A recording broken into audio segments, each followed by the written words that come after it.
26 coming to you live from the Memphis Music Room. I'm here with Amari Boyd and Dave Ferguson, a couple of the OGs of Memphis MMA, so glad to have these guys along. Guys, what fight are you most kind of excited about tonight? Me personally, Trevor Ollison against Danny, left-handed guard Barlow. I mean, last time we saw Danny fight, it was a cold, clean knockout. Yeah. Hopefully, he gets to put on the show again and please the crowd. It sounds like a really good one. Dave, what are you thinking? Yeah, I mean, that's going to be an awesome fight. I can't argue with that. But I'm also looking forward to the co-main event tonight as well. Dowell is back. He's taken this fight on 1 week's notice. He's had 3 or 4 guys pull out that did not want to fight him, but they found a gentleman from New Jersey who has driven all the way down here to fight him tonight. Dowell was 8-1 as an amateur. He's undefeated as a pro. I'm really excited to see what happens that matchup as well. Yeah, and I think that's what you see with a guy like Keeton is he's so dangerous in so many different places that people just don't want to come fight this guy. So big props to the guy coming down from Jersey to take on Keeton, but he's a hometown guy that's going to be tough to beat tonight. Absolutely, yeah. Yeah, great. So, guys, any other analysis on the fights that you see tonight? No, we have a kids event, the wrestling Got a little wrestling match, I can't wait to see that. Yeah, always good to see the kids scrap, so we'll have that right before, I think, the first intermission. Yeah, we also have a lot of exciting amateur fights on the undercard, and this show's always well matched. I expect a lot of great fights tonight, top to bottom. All right, sounds great. We're going to turn it over to our ring announcer, Jamie Grant, next to get us started here. We'll look forward to commentating for you guys tonight. Attitude MMA 26, live on Spectation Sports.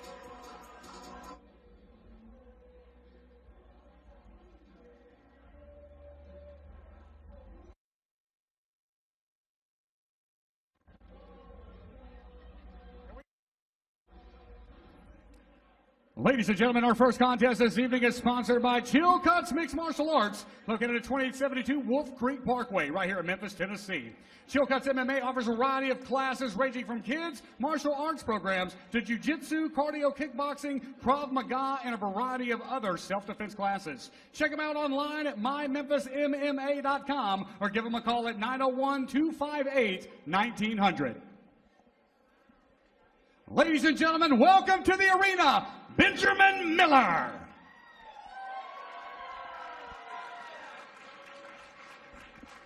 So we've got Benjamin Miller coming out, fighting out of Dyersburg, Tennessee, Dogwood BJJ. Making his debut tonight. Looks like both these guys are making their debut tonight. Yeah, Benjamin Miller, Dogwood BJJ. It's up in Dyersburg, coached by professional MMA fighter Austin Lyons. Former UFC Ultimate Fighter Austin Lyons. So he's definitely well coached. He's been training for a year in MMA. And we'll see him making his way here in just a moment. We all know Austin, heavy with the hands. Let's see what kind of skills, boxing skills this guy got.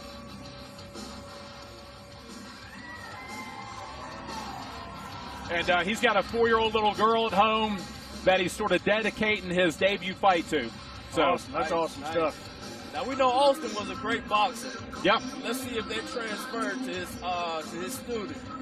Yeah, really good jiu-jitsu as well. He won actually the majority of his MMA fights on the ground. Yeah. So very well-rounded fighter. And yeah, I mean, coaching's difficult for sure, but your attributes, oftentimes your fighters that you train will pick up on those attributes, you know? Definitely. Hey, and that's the name of the game now. You have to be well-rounded. I mean, it goes without saying. Yeah, exactly. So if you have a coach that can do a little bit of everything, then that's a huge benefit for you as a fighter. Yeah, I know. Memphis, Tennessee, welcome to the arena, Edwardo Bolanos. So we've got Edwardo El Lobo Bolanos fighting out of Memphis Judo and Jiu-Jitsu here in Memphis, Tennessee. So now Edwardo has been training for a while. Yeah, he's been. I was there when he first started training. I believe I may have been his coach at the time when he first I think came. so. I think so. Yeah. He's dedicated guy. Yes. You know, young. He's bright future. Yep. Edwardo's been training 3 years actually, and he was a little off and on, but then he really has rededicated himself in the past 6 to 8 months because this is his goal, to get in the cage and fight. So he's shown a lot of dedication. He's taken off a little bit of weight as well, gotten in better shape. He has a 2-year-old son at home. So both guys, dads, the young kids at the house. And One little thing he told me also, his sister had cancer recently, and she's now in remission, but he wanted to dedicate this fight to her. Okay, that's awesome. Telling the tape, we have Benjamin Miller against Edwardo, 30 years of age and 25 years of age. Both guys coming in well under the middleweight limit of 185 pounds, so not having to cut a lot of weight here to make weight. Almost like at all. Ladies and gentlemen, our first contest this evening is an amateur bout scheduled for 3 3-minute rounds in the 185-pound division. Introducing first, fighting out of the blue corner, a mixed martial artist making his Attitude MMA debut. Standing 5 feet 9 inches tall, weighing 180.3 pounds. Representing Dogwood BJJ out of Dyersburg, Tennessee. Give it up for Benjamin Miller. His adversary, ladies and gentlemen, standing across in the red corner, a mixed martial artist also making his Attitude MMA debut. Standing 5 feet 10 inches tall, weighing 181.1 pounds, fighting out of the Memphis 10 of Tennessee, and representing Memphis Judo and Jiu-Jitsu. Give it up for Edwardo El Lobo Bolanos. Our third man in charge of the action, Mr. Rocky Demir, Memphis, Tennessee. Let's get on! All right, so here we go. First fight of the night. Got two debuts here, so we're not really sure what to expect here, but I guess we're about to find out together. Yeah. Both of these guys have been in it for a little bit, so I don't think these guys are going to come out super green. Nice kick exchange. The Bolanos seems to be trying to keep the distance here with the kicks right off the bat. Edwardo, just first appearances, he's more of a ranger fighter. So he's going to be out to outrange Miller. Yeah, both guys liking the kicks, that's for sure.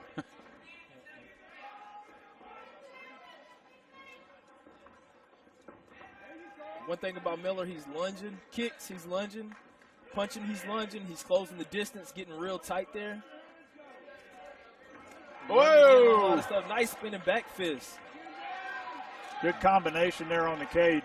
Yeah, good straight right, then circled out. Both guys really relaxed. Oh, nice leg kick. Come back straight with a good straight right.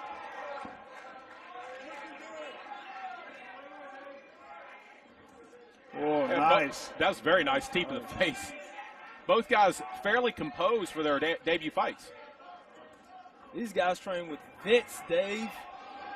Vince. Bolanos is connected there on the chin. Nice, another nice combination. Oy. Another good teep. He definitely likes that front kick, doesn't he? Yeah. He looks good out there. Oh, wow, another good combination. Nice lead left hook there. Nice movement. He's sticking and moving, not circling to the power side. Good signs, good signs. Oh, good straight right. Now the clinch.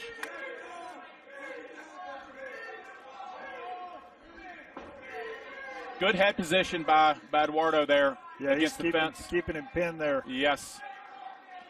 Head position's everything when you're got your guy on the fence. Miller's got the underhook there, but he's not trying to spin it right now. There he goes.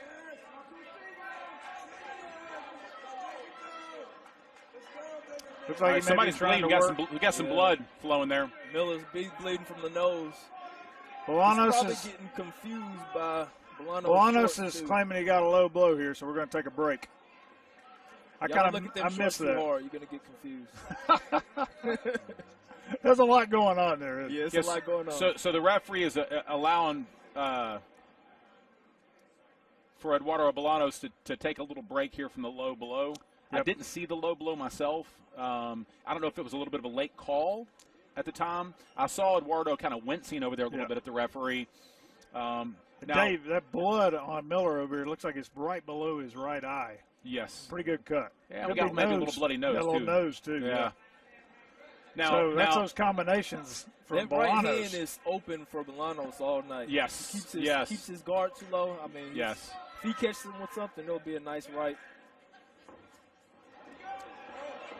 That hook. Oh, that was a straight right. Yep. And circles out. Hooks are gonna get in. You know, Miller is trying to be the aggressive, but he's just walking into the traps. he's not the Ranger fighter, so he's having to lunge into everything. And right now, Bolanos is letting him get too close and close the gap. Yeah, he has to keep him away. His power is going to be at range. Good defense there. Nice outside leg kick to end the round. Nice way to start the show, guys. Yeah, ladies and very gentlemen, nice. round number 1 is in the Bolanos books. is a lot more composed. He's not breathing as heavy. Yeah. Where Miller is, seems like he may have blown a gasket there. Yeah, and he's a little bit bigger, a little more muscle. You know, more muscles oftentimes, you know, well, they do. They require more oxygen. Equals more oxygen. Yes, correct. yes. So I'm not saying all the time happens all the time, but typically a guy with more muscle on him has a tendency to tire a little bit faster, have a little bit muscle fatigue, that sort of thing.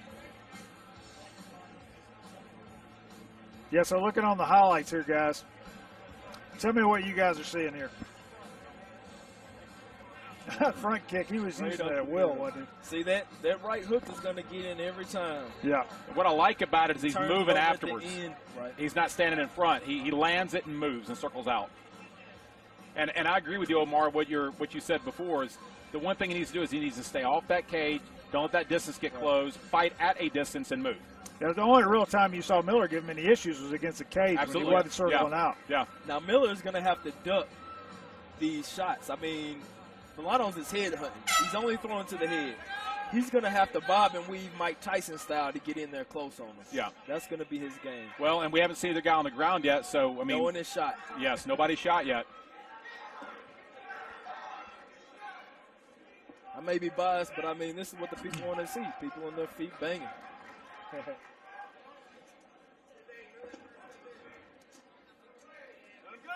He's coming straight in. He has to take them angles. Oh, nice knee. Wow.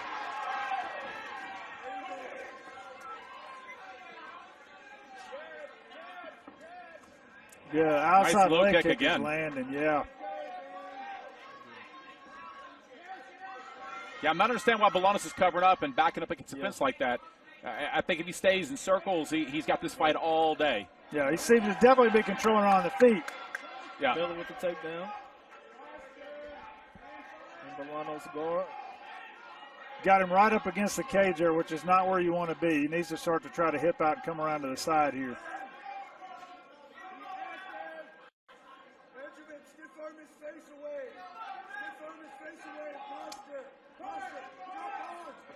Yeah, Bolanos is going to kick off and get back up. There's the shrimp out. This is where Miller wants to be. Yeah, I think definitely. I think this is his best bet in the fight for sure. Yeah. This is where he wants to be. Yeah. Bolanos is opening his guard a little bit here. But now Bolanos needs to scramble up quick. He can't stay on his knees here. He has to scramble up quick. Miller may go over the top there. Yeah, He's Miller, a little bit high. Miller's way high right now. He needs to try to get that right hook in first. I think Edwardo can stand up right now. Yeah. And turn. Oh, yeah, or do that. Just dump him over. And that's what you do. He can do that too. Yeah, and that's where not getting that right hook against the cage is that's just going to happen. Yes. You can't get the position up. Now he's going to try to fight. Can't let him sit up and turn you. Yeah, shut right up. I mean, that was just pure muscle. Yeah, it really was. He muscled his way up.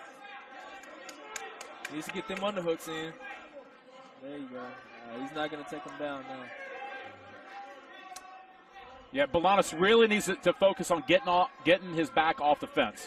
Just like that, he needs to turn.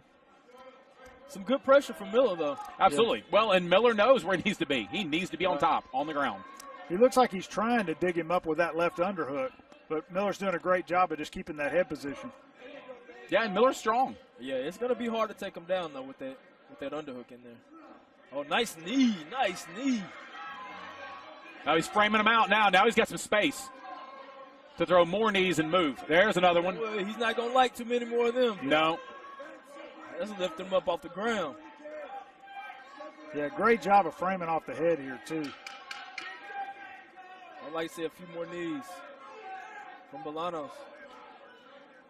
Now, this is going to be an interesting round here to score. Exactly. Yeah, I mean, this, first round was very clear, but that last round there, it depends on what the judge saw from their perspective. Right. That was a fairly even round. Right. Well, I mean, I think the first thing that I look at, and I'm certainly not a judge, it's one of the hardest jobs in the sport for sure, is damage. Where was the damage created in this round 2? That is the first protocol you're supposed to look at. Yeah. And so looking at that, who do you think did the most damage in that round? Bolanos. From the feet? From the feet. Yeah. And it wasn't nearly as much damage as it was in the first round. Right. Granted, okay? Right. But then we got to talk about effective striking, effective grappling. Correct. And then effective grappling definitely goes to Miller. But, like you're saying, the damage side of it, if you're going to look at who landed the power shots there, it wasn't a lot of damage done when he had that superior grappling position. He was just really holding the positions. Yeah, see, that's holding position. He's trying to get the hooks in. Yeah. But it's way too high. You can see Bolanos is blocking him on that left side, so he's got to get that right hook in first against the cage there. But he was able to really muscle out of that from right there, which is pretty impressive. This should be a very interesting third round, guys. This for the cookies.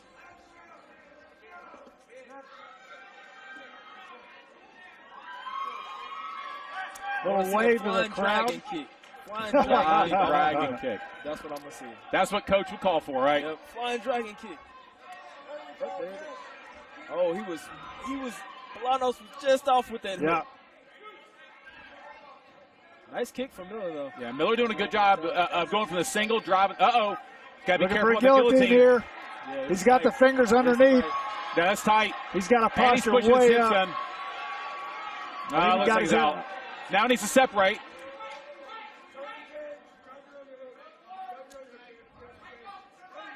Yeah. See, Bolanos there, he just should have disengaged right there. Yeah, well, I mean, fatigue plays a role. He allowed him to keep double underhooks there and just spin him. Miller can throw some blast knees from this position. Yeah, Miller's not going to want to duck his head too much further than that. He's throwing hard knees.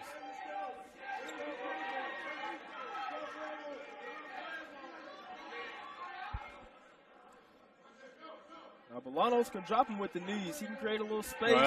You called it. Hard knees up called the it right middle. there. Miller that's what he needed to do. Yep. Right there. Shove him off. Get this into the cage. Out. His hands are so nice low. right hook. Yeah. And he's gunning straight. I think if Edwardo keeps this up, he might be able to put him away. But again, look at it. He's got to circle off that cage. A little low.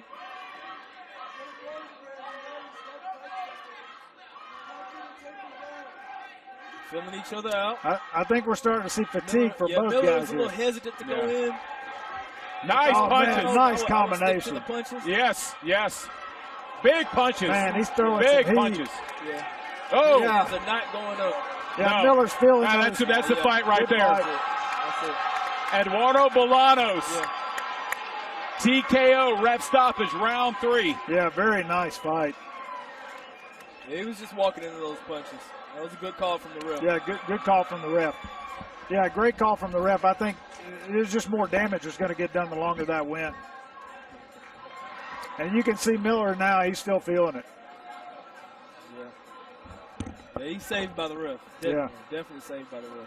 Well, we don't see a lot of debut fights go into the third round, right, so that's really good for both. I mean, you saw a lot of toughness from both of these guys, really showing that grit and determination to get to the third round. Both of them still a lot to learn. Yeah.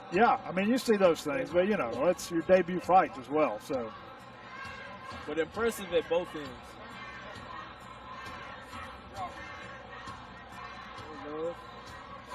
You got the replay here, No defense, defense. It's straight shots. Those combinations, Ladies and gentlemen, at the 1 minute 52 mark of round number 3, we have a winner by TKO. The red corner, Eduardo El Lobo Bolanos. Third round TKO, ladies and gentlemen.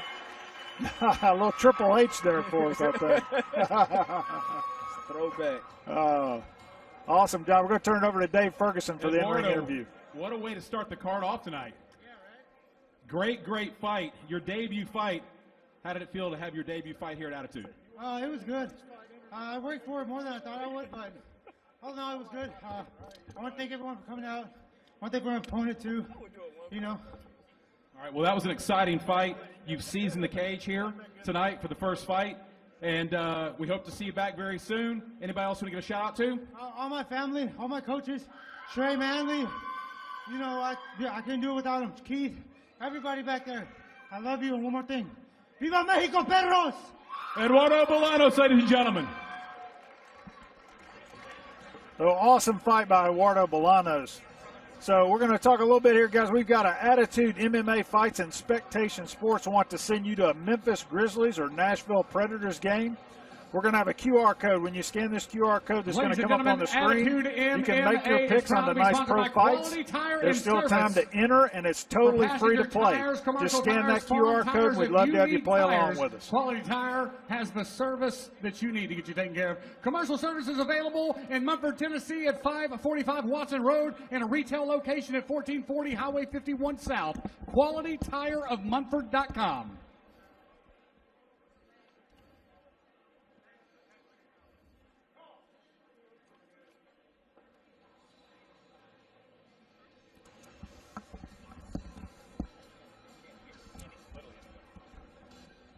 All right, we're going to send it off the commercial. We'll be right back with you for the second fight.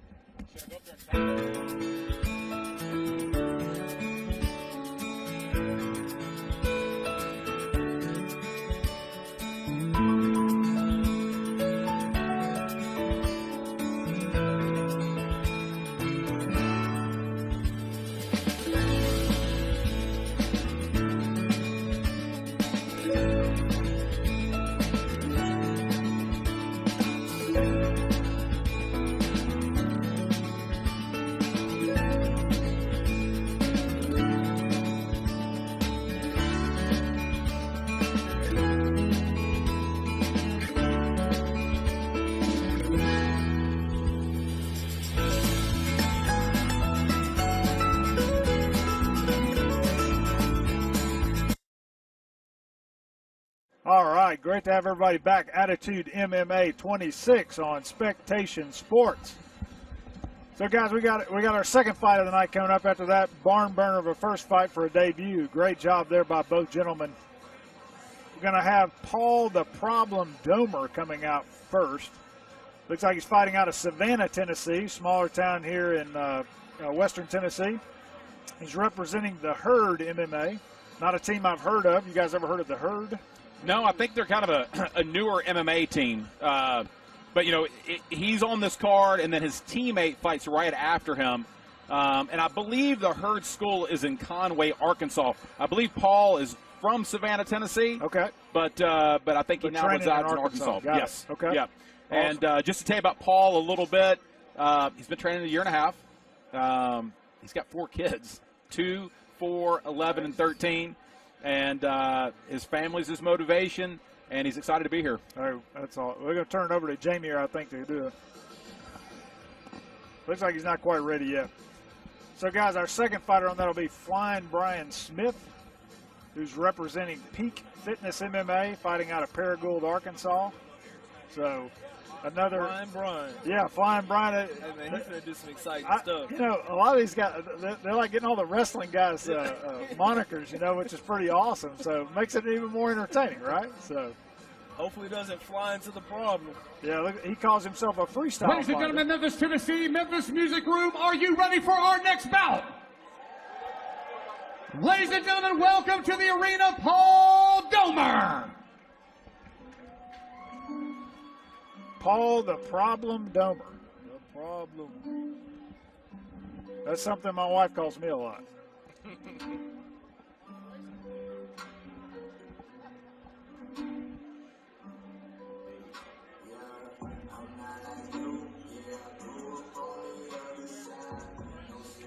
And here he comes out.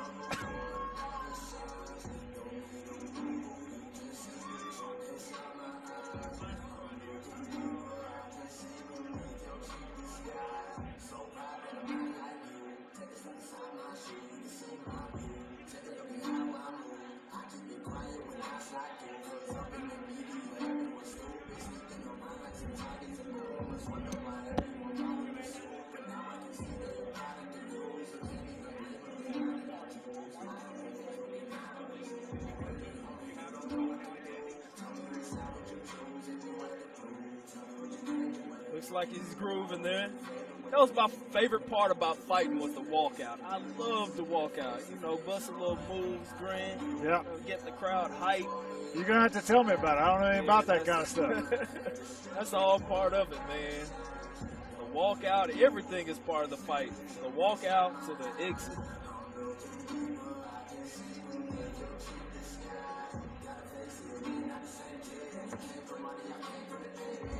Nice and relaxed.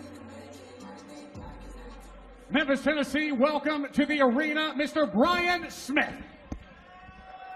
So again, Flying Brian Smith, fighting out of Paragould, Arkansas, representing Peak Fitness MMA. Yeah, and he started training a little bit over a year ago. He was a college basketball player, and he wanted to just stay kind of competitive in something, so he switched to MMA. And yeah, his last fight also, just to let you know, was at 145. He goes, I'm going to need much better at this lower weight at 135. He said, I was fighting a little bit too heavy. This is my perfect weight. Okay. So he feels like he's got it honed in now. What you're telling me is this guy's finna jump out the cage. That's what he told me. Exactly like that, Omari. He said it just like that, too. Well, we've got quite a bit of age difference here looking at the tail of the tape. So you got 36 years old for Domer and 23 years old for Brian Smith. So that's quite a disparity. On one side you have the youth, on the next side you have the experience. Yeah. I mean, 0-3, 3 fights, you know, 1 fight.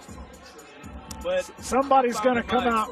Somebody's going to come out with a 1 and something tonight. So they're going to end up on the left side of that column. With a 1, yeah.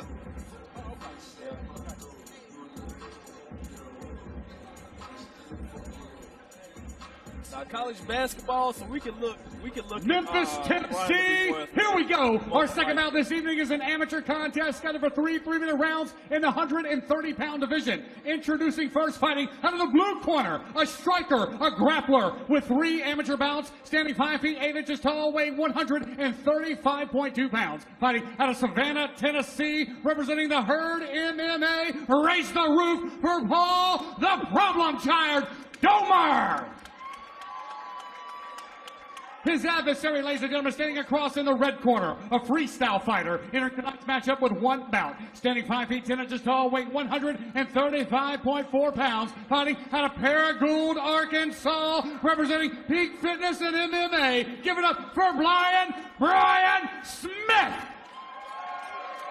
Our third man in charge of the action, Mr. Jason the Cage Man Aldridge. Memphis, Tennessee, let's get it on! Smith had a little bit of that John Jones warm-up over there. Here you go. Look, it looks like he's going to come out here. Got the Tiger King on his chest. He's ready.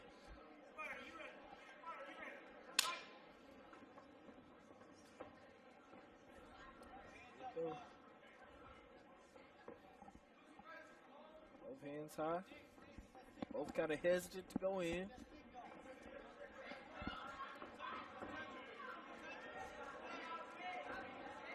Brian needs to use that. Flying Brian is swinging for the fences. Yes, he is. Big hammer fist. Those are big hammer fists. No, I don't think so either. Yeah, that's it. That's it. So it looks like Paul Domer is saying the back of the head. He was hitting the back of the head here. The referee's taking a look and talking to him. I didn't see the first shot. I think this is going to stand. I mean, this stoppage is going to stand. Yeah, I didn't see the first shot he hit him with, but he went down immediately. No. I mean, he certainly was not. That's not much of a defense. So, yeah, rather quick fight there, guys. Not a lot of analysis can take place on that one, but wow. Well, I think, Omar, you had mentioned he was going to what now? He's going to come out. Flying. About flying. He was letting those hands fly. Well, he did. He definitely did that. He definitely did that. So we're going to take a look at the replay here. See if we can see what he hits him with. Fly. Oh, yeah. Fly. I mean, he is just, he hit him right there with the right, but he's just slinging for the fences with that thing, wasn't he? I mean, he was pulling that thing back from his pocket and throwing that baby.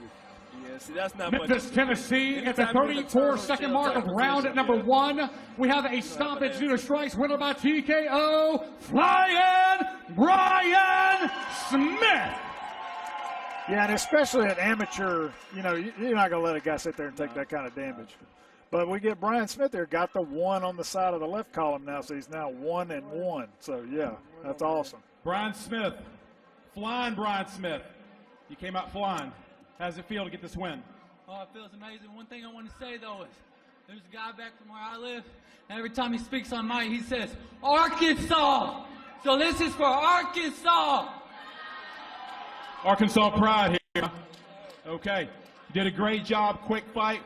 When are we going to see you next? I think they got a little thing in Mississippi in June. I'll be back to get my 1. Okay. Well, congratulations. Great win. Brian Smith, ladies and gentlemen. Flying Brian Smith.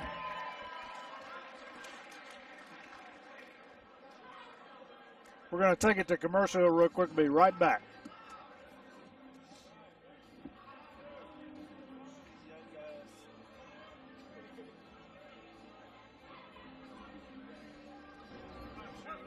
Welcome to the Wing Guru. Can I take your order?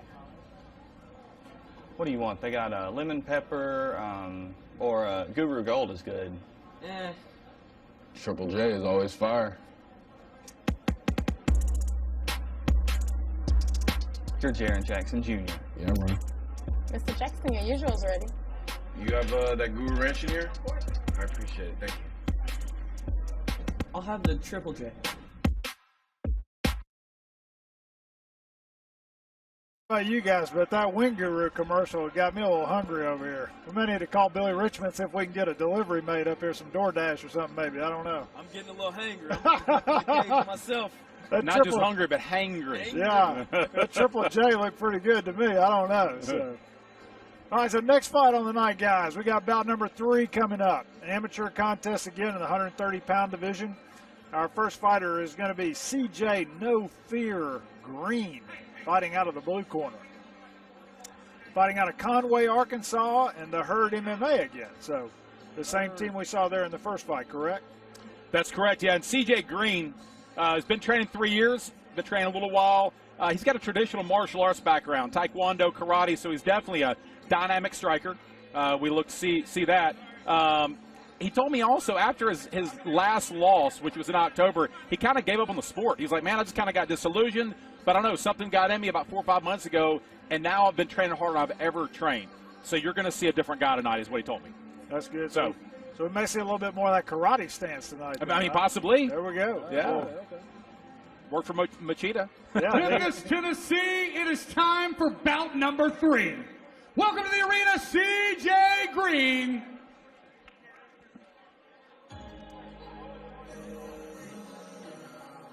So I got a question, fellas. The Herd MMA. First we have Flying Brian with the tiger tattoo. We have CJ with the eagle tattoo. Do you have to have an animal tattooed on you? Got it. If you're going to be part of the herd. If you're going to be part of the herd, yeah. Okay. Now I see. Okay. I think Conor McGregor started that trend. I don't know. Dude, Omari, that's what you call expert analysis, my friend. That is. That's expert analysis. I may want to be part of the herd. I mean, yeah. Well, look, man, I don't have any tattoos. I can't be part of the herd. I'm pretty boring on that front as well. So. I don't have any tattoos either. You know, it's interesting. When has there ever been 3 guys sitting next to each other? None of us have a tattoo. That's great. That's rare. This is a rare moment in his. This is a very rare moment. Yeah. People say, oh, I get a tattoo because I want to be different. No, not today. In 2023, if you don't have a tattoo, you are different. Yeah, I'm still looking for something I'm passionate enough about to put a tattoo on my body for. Chick-fil-A on. I figured that out. Yeah, it could be that. I don't know. I'm pretty passionate about that, but I don't know about a tattoo, Dave. You have to run it by corporate first, right? Right. Okay, so Memphis, going back. Tennessee, welcome to the arena, Linc Hendrix. Yeah, he has the eagle on this shirt. I mean, that's an animal. It's an animal, right? yeah. Okay, all right. He's part of the herd. I mean, it's a bird, but you know. Yeah. All right, so our next fighter coming out is going to be Linc Hendrix. And Linc is fighting out of Olive Branch, Mississippi, in Shackelford's MMA. John David Shackelford, guy, longtime MMA coach. Oh, yeah. Longtime MMA competitor here in Memphis area. Absolutely, yeah. John David Shackelford's a great coach. Been in the area for a long time, brought up a lot of awesome fighters. Great guys, got a great team. One thing about his team, they all have a great sense of humor. They're all just joking and laughing. They're so relaxed before a fight, and I love that. And John David sets that tone for his team, you know. So Linc Hendrix is about to see here in just a moment. Been training 2 years, karate background, so traditional martial arts background also. And, yeah. Man, we may end up with a point fight here tonight. We got a couple of karate guys going at it here. That could happen. The only thing, I come from a karate background, and the biggest adjustment you have to make to go from karate to MMA is the stance. I mean, if you're going against a wrestler and you're standing sideways bladed, it is so hard to sprawl and keep them up off of you when you're bladed like that. Right. But two karate guys, so maybe they're not looking to take each other down. Memphis, Tennessee! Our bout number 3 this evening is an amateur contest scheduled for three-minute rounds in the 130-pound division. Introducing first, fighting out of the blue corner, a stand-up striker with 2 amateur bouts, standing 5 feet 9 inches tall, weighing 130.5 pounds, fighting out of Conway, Arkansas, and representing the Herd MMA. Give it up for CJ No Fear Green. His adversary, ladies and gentlemen, fighting out of the red corner, a mixed martial artist with 2 amateur bouts, standing 5 feet 8 inches tall, weighing 129.7 pounds, fighting out of Olive Branch, Mississippi, and representing Shackelford's MMA. Raise the roof for Linc Hendrix. Third man in charge of the action, Mr. Rocky DeMere, Memphis, Tennessee. Let's get it on. Alrighty, here we go. Is that Bender on his shorts? I cannot figure out what's going on with his shorts, but I'm sure that's the cartoon. It's a little hazy, isn't it? Yeah. Hard to tell. That may be a post-fight interview question if he's the winner here. Right. It's a good idea. Here we go. Ahoy! Coming right out. Oh! Nice head kick, a little slip there. Shooting there for the double. Nice roll through. It's tight. He's looking for the guillotine. Yeah, he's got trying to switch that chin lock on it. Yeah, he's trying to switch it. Looks like he's just going to use it maybe to come up now. Yeah, that's what he's doing.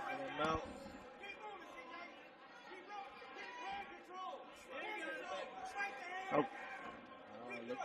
That looks tight. That looks very tight.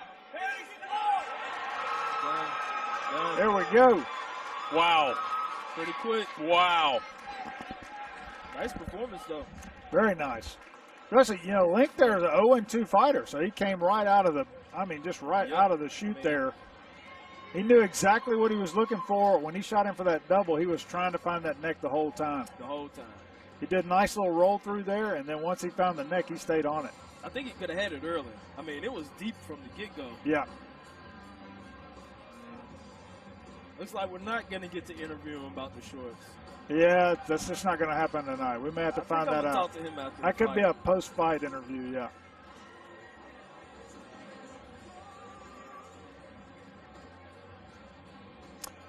Yeah, so, guys, that was so quick, we didn't even get a replay on it here. But, I mean, based on what we were looking at there, it just looked like he did a really good job. You know, he tried to take it to the ground immediately with a double leg, and he was just able to kind of get under him with butterflies, roll through, and then start to work his way to the top and never letting go of that neck the entire time. Shackelford's MMA in the OB.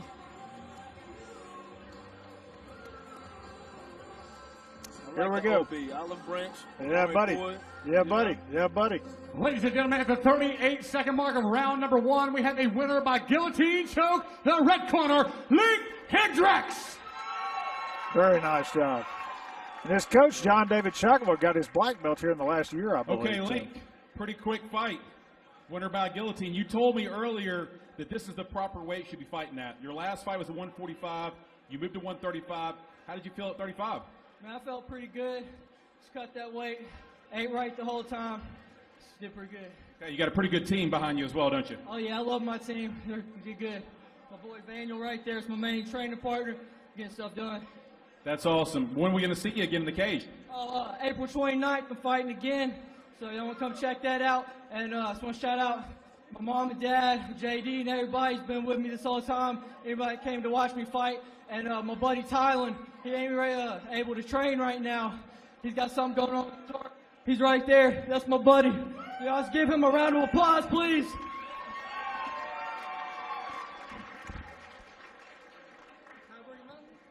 Yeah. Okay, I'm gonna let him interview now. Yeah, this is my buddy Tylen.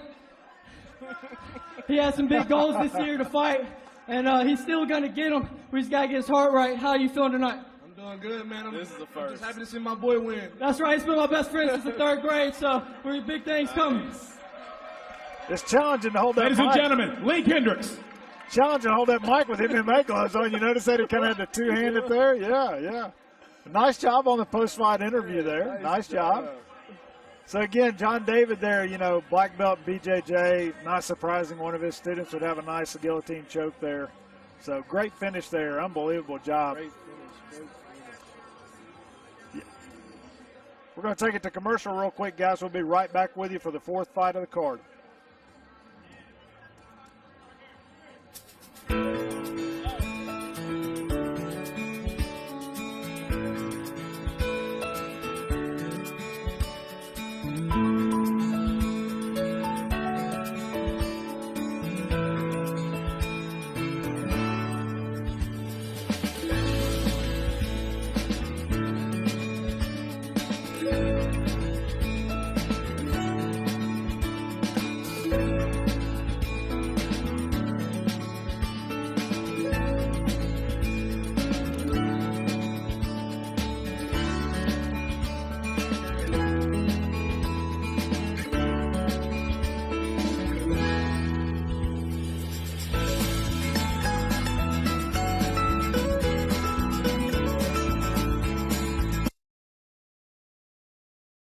Back, guys, with you.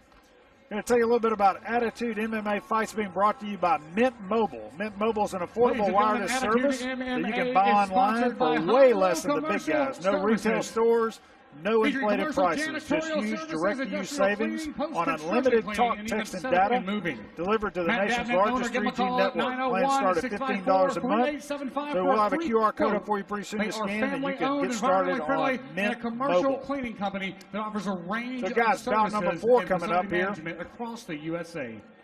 High-low commercial services. First fighter is going to be Austin Little, another guy fighting out of Dogwood BJJ. Bout number 4. Are you with me, Memphis? Make some noise. Welcome to the arena, Austin Little. And he's out of Dyersburg, Tennessee. So another one of Austin Lyons' guys here that he's coaching. So we'll be expecting to see a well-rounded MMA fight out of him.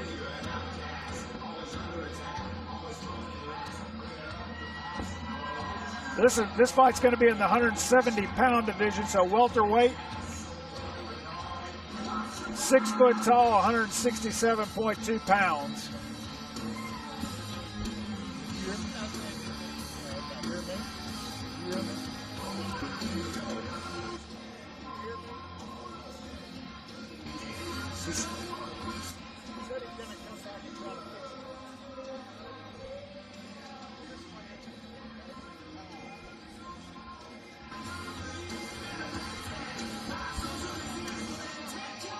So, Dave, do you have anything on Austin Little? Yes, actually, yeah. He's from Dogwood BJJ. Again, another guy that trains with Austin Lyons. He's been training 2.5 years. He just got married to his wife, Madison, in November, dedicated to his he's a newlywed Memphis, to his Tennessee, new wife. Welcome to the arena, Manny Falcasantos. Okay. So again, going back to Austin Little quick, this is his debut fight. So is his opponent. Debut fight as well, Manny Falcasantos. Yeah, he's fighting out of Memphis Judo and Jiu-Jitsu here in Memphis, Tennessee. So, and I know you probably know a little bit about Manny. You want to fill us in, Dave? Yeah, so Manny's a great athlete. He likes to throw hands. He's a strong guy, unassumingly strong. Upper body doesn't look that strong, but he's got strong legs, hard to take down, trains hard. Like every time I'm in the gym, he's back there training. We have the tail of the tape here. 23 years of age for Austin Little and 20 years of age for Manny. Yep. Both guys come in well under the welterweight limit of 170 pounds. Yeah. Both guys, like Dave was saying, debut fights. Debut fight. Yeah, and one other thing about Manny Falcasantos as well, he wrestled at White Station, so he has a high school wrestling background as well. So that's part of the reason why he's hard to take down, too. Yeah. And listen, it's hard to beat Johnny Cash for walkouts on. It's really hard to beat that. It really is. In the 170-pound division. Introducing first, fighting out of the blue corner, a BJJ specialist making his Attitude MMA debut, standing 6 feet even, weighing 167.2 pounds, fighting out of Dyersburg, Tennessee, and representing Dogwood BJJ. Give it up for Austin Little. His adversary, gentleman, standing across in the red corner, a freestyle fighter, also making his Attitude debut, standing 5 feet 11 inches tall, weighing 167.4 pounds, fighting out of the Memphis, Tennessee, and representing Memphis Judo and Jiu-Jitsu. Raise the roof for Manny Falcasantos. Third man in charge of the action, the cage man himself, Mr. Jason Aldridge, Memphis, Tennessee. Let's get it on. All right, here we go, fellas. Yeah, looking forward to this debut fight here, both of these gentlemen. Got referee Jason Cageman Aldridge in the cage ready to get them started. Yeah, this should be a good one, guys.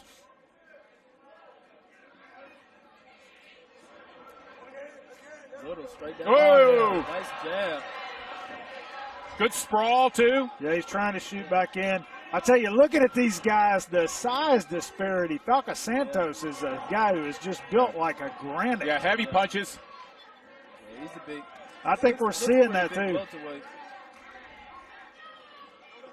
Oh, nice body kick. Yeah. Nice. I mean, just a lot of athleticism here, too, we're seeing from Falcasantos. When you get into the O guys, man, if you have a little bit of skill, you'll excel. But usually it's just who's the most athletic. Good takedown. Falcasantos working here in the closed guard. Yeah, there's some big punches there. Big punches in the guard. Yeah, he is long, too. Yeah, Little's trying to open his guard up to try to make some space here, but Falcasantos is all over him. Very smartly keeping 2 in. Yeah, and he's not even looking to pass. He likes that platform inside the guard. Ground and pound, yeah. Yeah. Little's trying to come under a leg here. Oh, Gonna be tough. Punches are getting in. Yes, they are. That's a problem with that. He's just opening himself up for more punches to the face right here. Yeah. That's good. He's giving him no time to think. Oh, he just threw up the triangle. Nice. He's got to get the posture down. He's got to control. Falcasantos being very smart here. Yeah, good job of Falcasantos. Very good smart. job. Yeah, there was never any threat there. He's just focused on striking. He's not giving him time to think. Well, we've ended up in a precarious reverse mount position here. Yes. Which are a little interesting. It looked like for a moment he's looking for a Kimura from here. It looks like he might try for, but I think he'll be better served just to be careful not to get his back taken. Yeah, because Little's got the underhook here. If he can Yes. come out the back door, Guys, he have can to take the scramble back. up. There you go. Yeah, so Falcasantos got to do a good job here. Wow, what a turn of events here, guys. Stand up, get him high. If he can rock him off here, he's still a little high. Hooks are holding him good. He just got under the right armpit. He's going to be hard to flatten that big guy out. Yeah, he should be able to rock him off there. Yeah, and he's trying to throw punches. He's going to have to remove those hooks, though, to be able to get him off his back. That's interesting. He's trying to finish with a Kimura here. That's going to be really hard to do from that angle, but it will allow him to get back up higher on the back. Yeah, Falcasantos is trying to get that hook out on the right side. No, he's high now. He's high. Look at the arm bar. Out the back. Nice. He needs to turn towards the feet on that if he's going to try to finish this arm bar.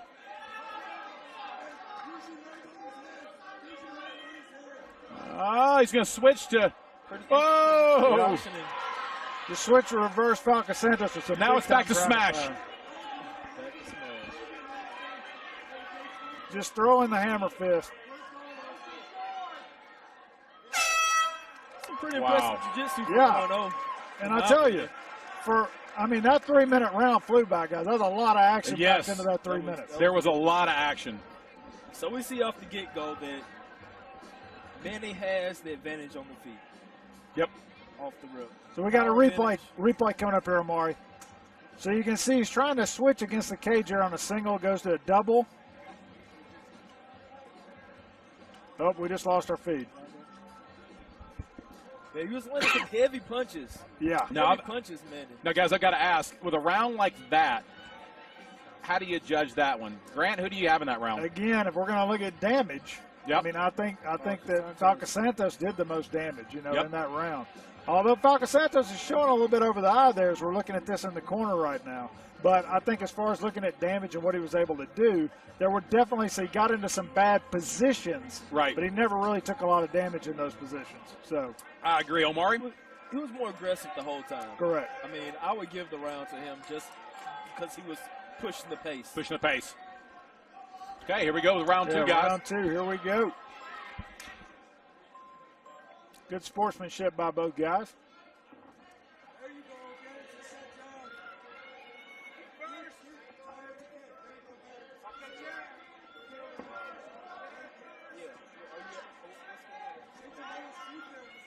Oh, nice big knee. Yeah, that hurt him. He covered up a lot on that knee. Shooting for the double again. Nice sprawl. I think Little's hurt here, guys, on that knee. I think that knee took something out of him. He's trying to get around the He's doing a little neck. short choke here. Yeah, he's turning. That's just like more like a crank. Yeah. Now he's switching back the other side for the short Now that's choke. tight. Now that's tight. He's coming around the back. That's it. Yep, that'll do it.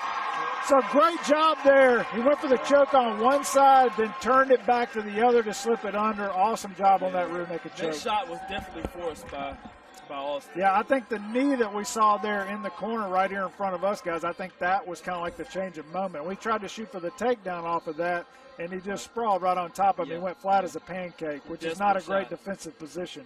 No setup.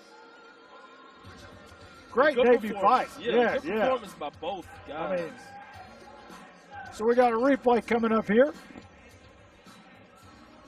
Yeah, I mean, here it is when he finishes it from the right side. He's got the right arm in that rear naked choke. Nice job. 2 hooks in. Ladies and gentlemen, Memphis, they're not getting out of that. 43-second mark of round at number 2. We have a winner by rear naked choke, Manny Falcasantos. Impressive debut. Second round. Turn it over to Dave Ferguson. Manny, debut fight. How did it feel to get in here for your very first fight? Man, the adrenaline dump was something crazy, man. I'm a little tired right now still. Oh, yeah. That might help. It might help. But yeah, just more tired than I thought it was going to be. Right. And so I know you've been training hard. You've been training 8 months? 8, 10 months. Okay, you have a little bit of a wrestling background also from high school, but I noticed you like to throw hands. I like throwing them hands, yeah. I do. Okay, when are we going to see you again? We'll see. I'm not really sure. I kind of leave it up to my coaches, see where they feel like I should be fighting again, and leave it up to them, man. Okay, we give a shout out to anybody, your coaches, team, family, anybody? I just want to appreciate all those guys in my gym whooping my ass every day, making me better. I'm here, baby. I'm here. Manny Falcasantos with his debut win. Congratulations.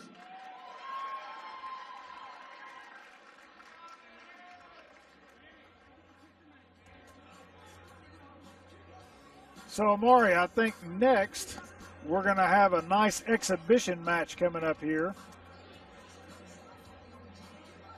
But first, we are going to go to commercial. Yeah, commercial real quick, guys. We'll be right back with you. Ladies and gentlemen, just so you know, we have a very...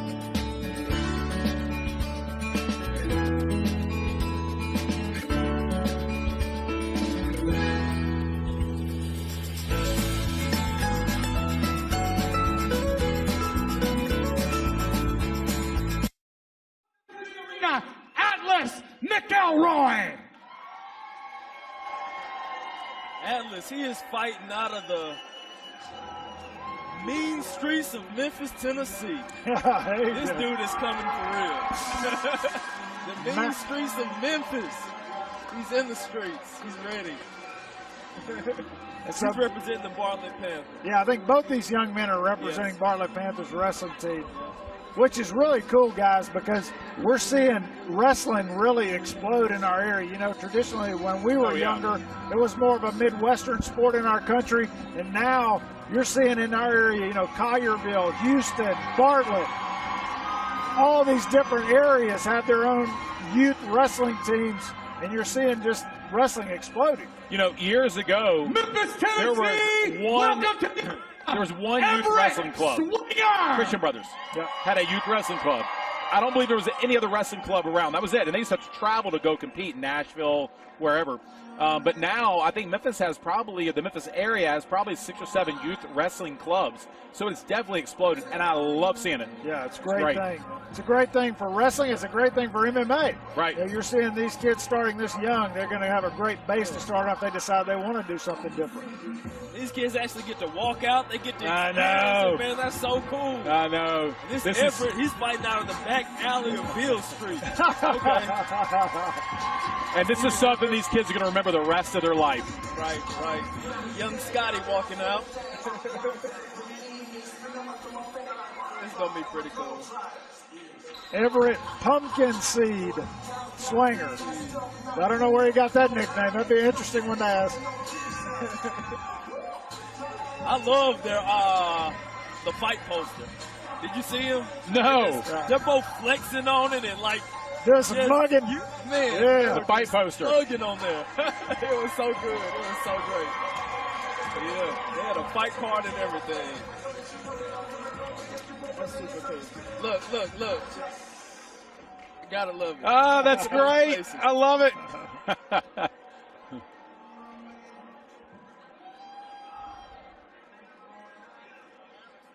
Memphis, Tennessee, this is an amateur wrestling exhibition brought to you by Bartlett Junior Wrestling Panthers. Introducing first, fighting out of the blue corner, standing every bit of 3 feet even, weighing 45.4 pounds, fighting out of the mean streets of Memphis, Tennessee, representing Bartlett Panthers Wrestling. Give it up for Atlas, the Mapster, McElroy! His adversary, ladies and gentlemen, standing across in the red corner, also 3 feet even, weighing 46.2 pounds, representing the back alley of Beale Street, Memphis. Give it up for Everett Pumpkin Seed Swinger! I love it. I love it. Man in charge of the action, Mr. Craig. Memphis, Tennessee, let's get it on. At the end. They're ready.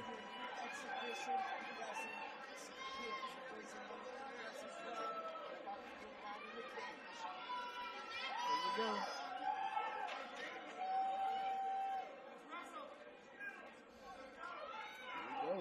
Both low, ready to go. You got a shot. Shot it on the single leg. There by the Mapster.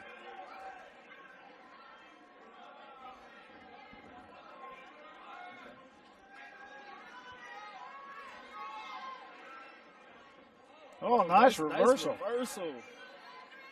By the Pumpkin Seed. Nice, he's holding on to that. Yeah, he is. Working around that half Nelson there. I don't know the technical part about wrestling. I don't know why that either. But it's just impressive to see these young guys out here. That's awesome. Like I said, this is something they're going to remember for the rest of their life. Right. This is what little boy is supposed to be doing. That's right. The Swinger, it looks like he's trying to work that half Nelson to roll him over for an attempt at a pinfall, but he's doing a great job of keeping his belly down here to stop that from happening. Trying to roll him again. He's looking to turn him for a pin. Got a little bit of a turn on him now. Oh, good job to get back, though. Nice job by Atlas. Atlas trying to work back for a reversal here on the single. Yeah, he's going to pull that single in. look to maybe come to his knees. Good job, good sprawl there. He's back in for it again. Everett's on him pretty tough. Yeah, he's hip riding him good. Oh, he stands up. Oh, slinging back down. But he's doing a good job of staying on his side. He's not flat. He is. Not flat. Pumpkin Seed likes that half Nelson, man. He's trying to get that pinfall. Memphis, Tennessee, round 1 is in the books. Make some noise!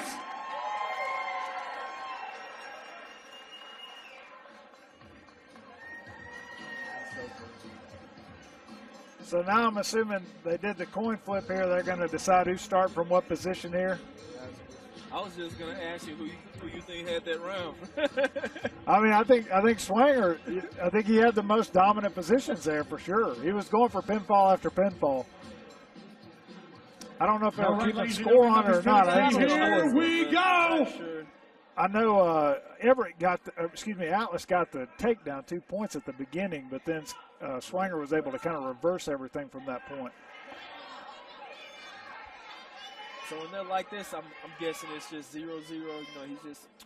Well, yeah, I think there's not like some scores happening here, but typically, yeah, I mean, there's scores given in wrestling. Slinging different positions, again. takedowns, there's riding points, escapes. Oh, nice reversal here by Atlas, but good reversal back.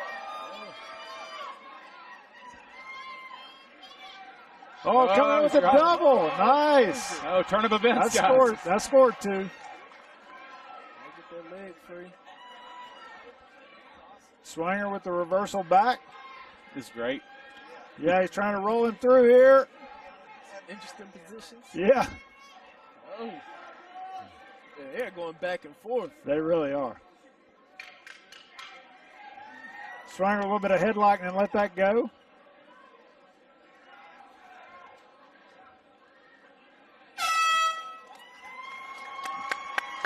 All right, guys. Here we go.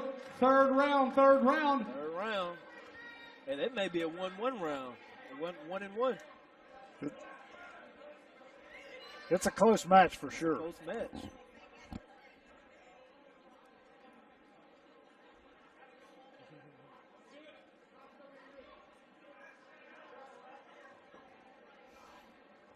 Oh, nice reversal.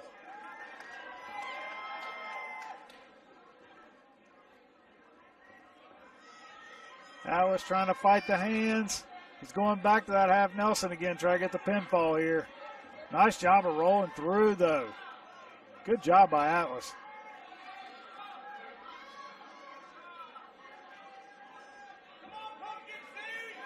Got some pumpkin seed. Yeah, we got some pumpkin seed chanting.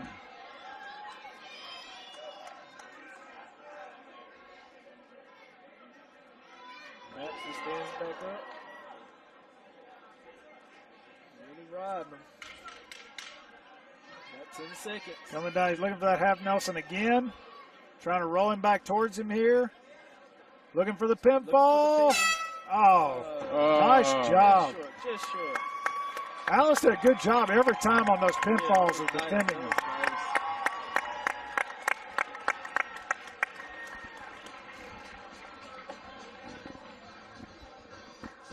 I can tell you this, if those two guys stick with Trez training, there will be no one that wants to mess with them about 10 years from now. Yeah, I saw some MMA coaches like recruiting them already, you know, I saw that. Both kids are hard-nosed, man, tough kids. Yeah, very good match. How old are they, by the way? Not sure. 7, maybe 7 years old, I mean, that's what I would say, yeah. I would say 7, 8 years old. Good sportsmanship by both. Yep.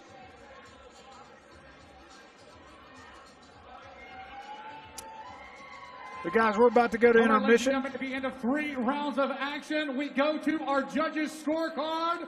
We have a 9-9 tie with both boys. 2 winners, ladies and gentlemen. There we have it. Awesome job. So we're going to be going to intermission here shortly. I want to tell you about the announcers pick 'em. with Attitude MMA Fights and Spectation Sports want to send you to a Memphis Grizzlies or Nashville Predators game. You can scan the QR code that's going to be coming up on your screen and make your picks on tonight's pro fights. There's still time to enter.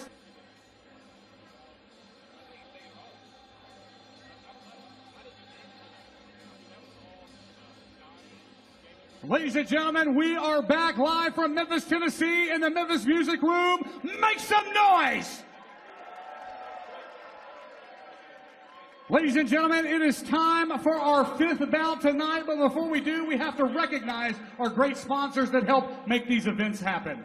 We'd like to thank A-Team Roofing, a veteran-owned and operated company right here in Memphis, Tennessee. As an Army Ranger owner, Kyle Grasso developed teams with one mission: to do the job right every time, no exception. He brought that same military precision and camaraderie to his company when he chose to form his team and put together A-Team Roofing. From commercial services to residential repairs, no job is too big or small. When you want the job done right, call the A-Team. Right here in the Mid-South, 901-605 Roof.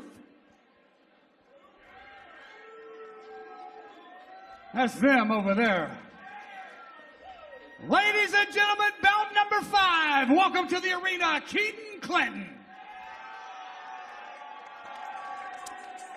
All right, guys, back from intermission. Attitude MMA 26, brought to you live on Spectation Sports. I'm here with Dave Ferguson and Amari Boyd. Guys, Keeton Clinton fighting out of Shackelford's MMA, so another Shackelford's guy here out of Olive Branch. This is a 205-pound division fight. Both guys came in, looks like about 5 pounds under that weight limit. Well, and let me say one thing about Keeton Clinton. You just mentioned debut fight. He's been training a year and a half.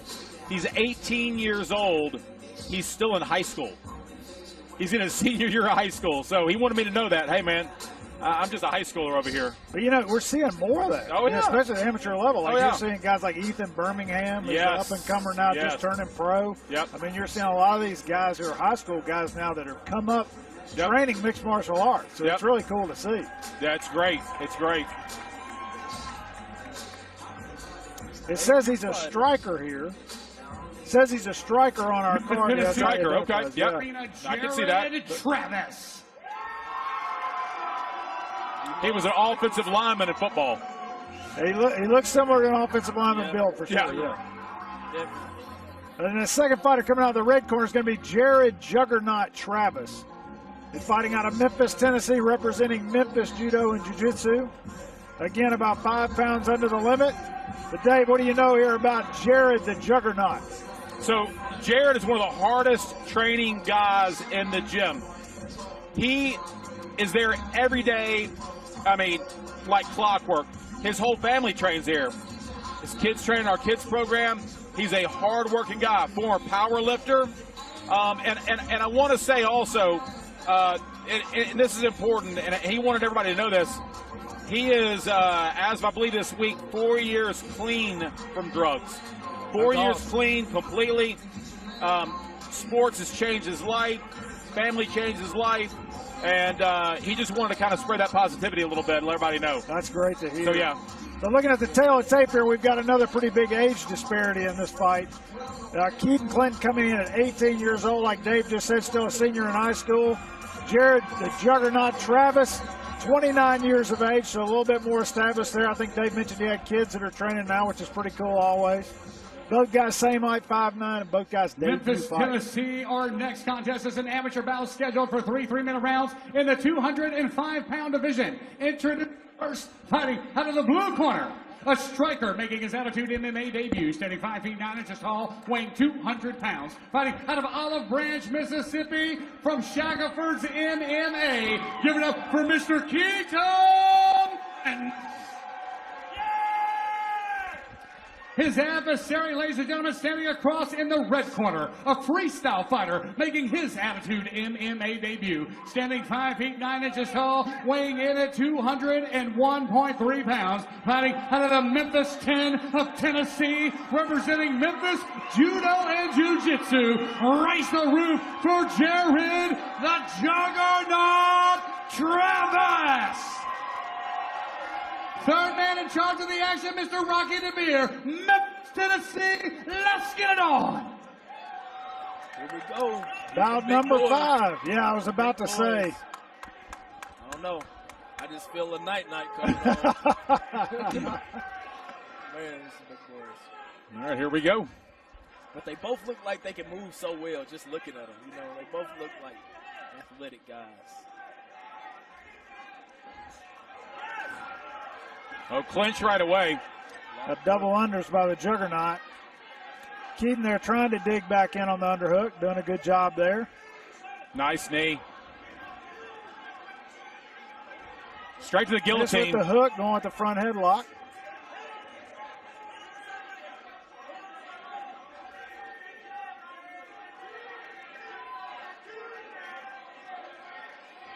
Way.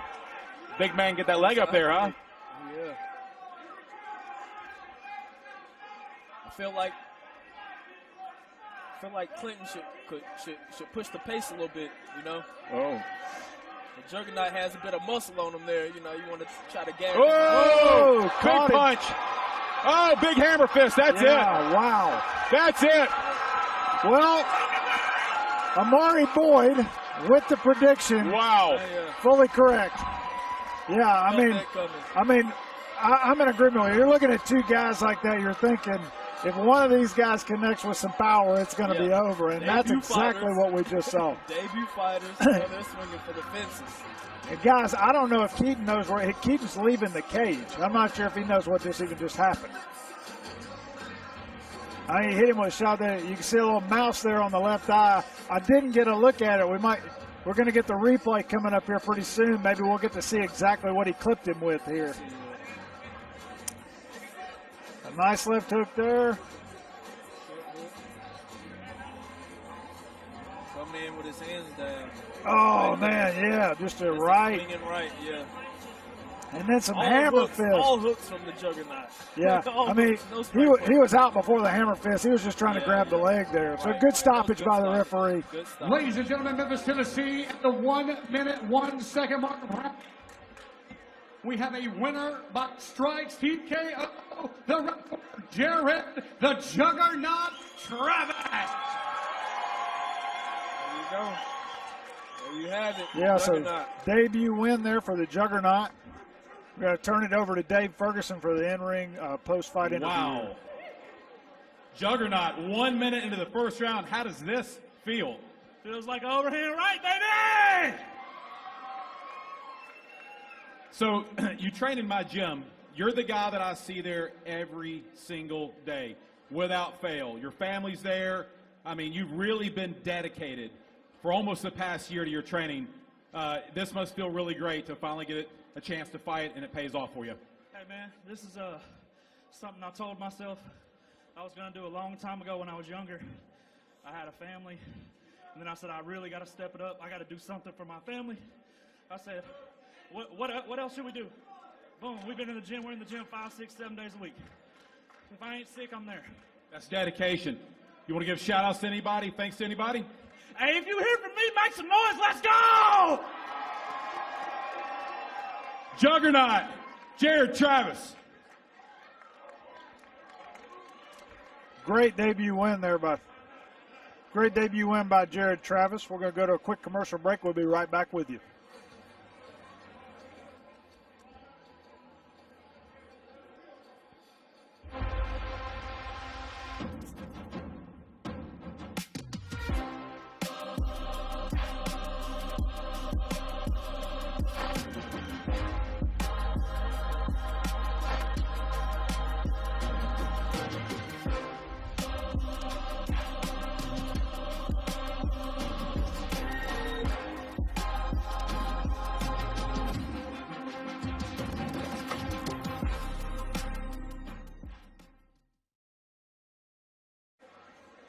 All right, we're back with you here. Bout number 6 coming up tonight. Attitude MMA 26, brought to you live on Spectation Sports. Joined here with Dave Ferguson and Amari Boyd. Grant Gibbs here. Good to have you on board. So, guys, we're looking at our 6th fight here tonight is going to be in the welterweight division again. We're going to have Craig, nickname Archey. Is that a misprint or is that his nickname? His nickname may be nickname. What was the nickname again? So, guys, our Nickname. fighter sheet here shows Craig nickname Archey. Now, I'm not sure if that meant, I don't know what. Dude, I love it as like a gag. That's funny. Yeah. It's another one of the guys that's representing Dogwood BJJ, fighting out of Dyersburg, Tennessee. Yeah, again, trained by Ollison Lines. Now, it has here that he's had 3 amateur fights. Now, he started training in 2008, he told me, okay? And he actually used to train with the Underwoods up in Union City. Okay, yeah. Years ago. Well, when they ended up leaving and going to Duke Rufus's up in Milwaukee, he kind of trained around a few places, but then he kind of stopped training. So he's just now kind of come back to training here recently. So he's got some experience from long ago. He took a hiatus, and now he's back, and he's ready to fight. Yeah. Jake and Zach Underwood. Ladies you're and talking about a gentlemen, couple of guys welcome been to the around arena, forever. Craig Archey.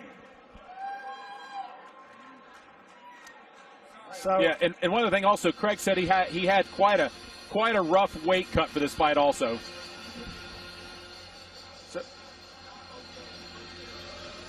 so I'm assuming we'll see that on the tail of the tape here.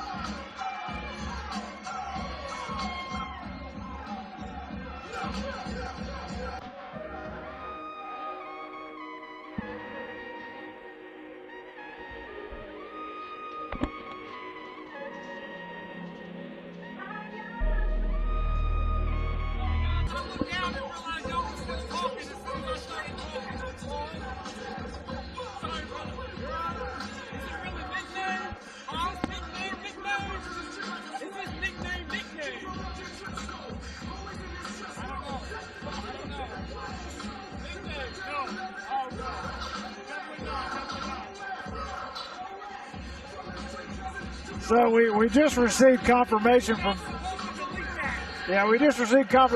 ring announcer Jamie Grant.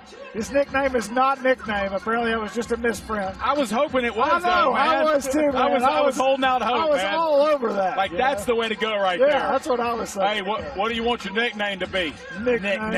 Yeah. Memphis, Tennessee, welcome to the arena, Joshua Whiteside. So we got Joshua Whiteside fighting out of Memphis Judo and Jiu-Jitsu here in Memphis, Tennessee. Looks like he's undefeated with 1 TKO. Dave, what can you tell us about Josh Whiteside? Yeah, so he made his debut back in October. A very impressive debut. He is a striker. He's been training about 1.5 years. And he has a 9-month-old daughter that he wants to dedicate this fight to. Joshua feels like the sky could be the limit for him. He really loves the sport. He trains hard like the rest of our guys do. They're in the gym all the time. He's dedicated, and just excited to see him fight. Yeah, looking at the tail of the tape here, we got another age disparity. 36 years old for Craig Archey, and then 25-year-olds for Joshua Whiteside. So fairly large age disparity there. Weight, they both came in under the welterweight limit of 170 pounds. Archey with a 1-2 record, and Whiteside, again, like we said before, a 1-0 record with 1 TKO. So looking forward to seeing these guys get in there on this 6th fight of the night here at Attitude MMA 26.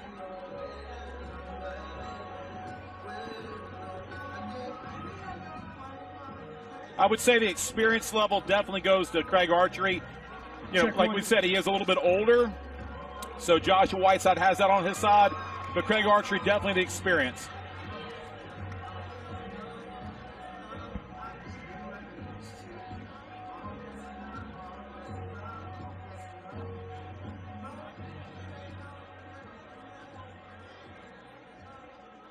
Going to turn it over to our ring announcer, Jamie Grant. Memphis, Tennessee, our 6th bout this evening is an amateur contest scheduled for 3-minute rounds in the 170-pound division.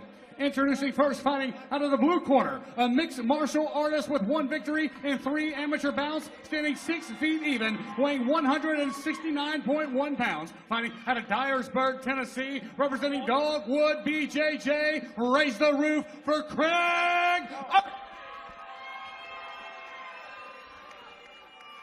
His adversary, ladies and gentlemen, standing across in the red corner, a freestyle fighter, undefeated with 1 TKO. standing 5 feet 10 inches tall, weighing 109.5 pounds. Fighting representing Memphis Judo and Jiu-Jitsu, Joshua Whiteside.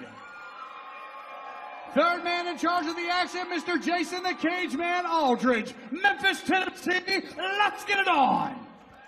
Here we go, welterweights, gonna bang it out. I personally think this is the most exciting division in combat sports.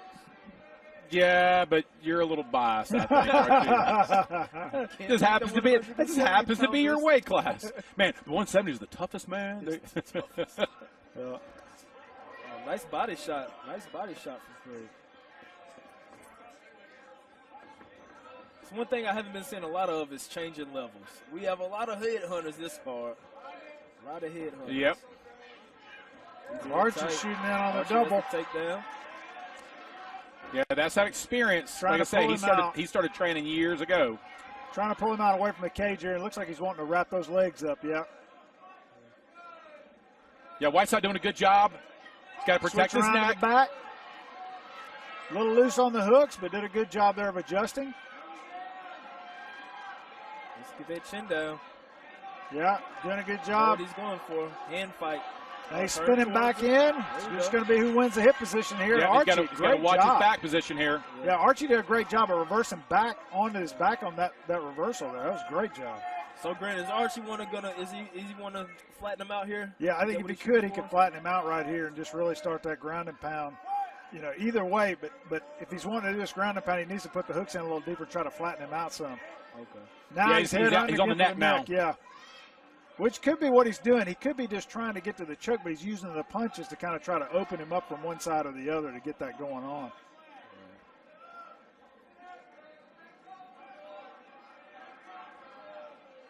You can see that right hook pretty deep. Yeah, Whiteside's trying to turtle here because he's trying to stay in tight. He doesn't want to get choked, but he also doesn't want to get punched. It's not a good position to be in for sure. I mean, it's a dominant when guys on your back like that.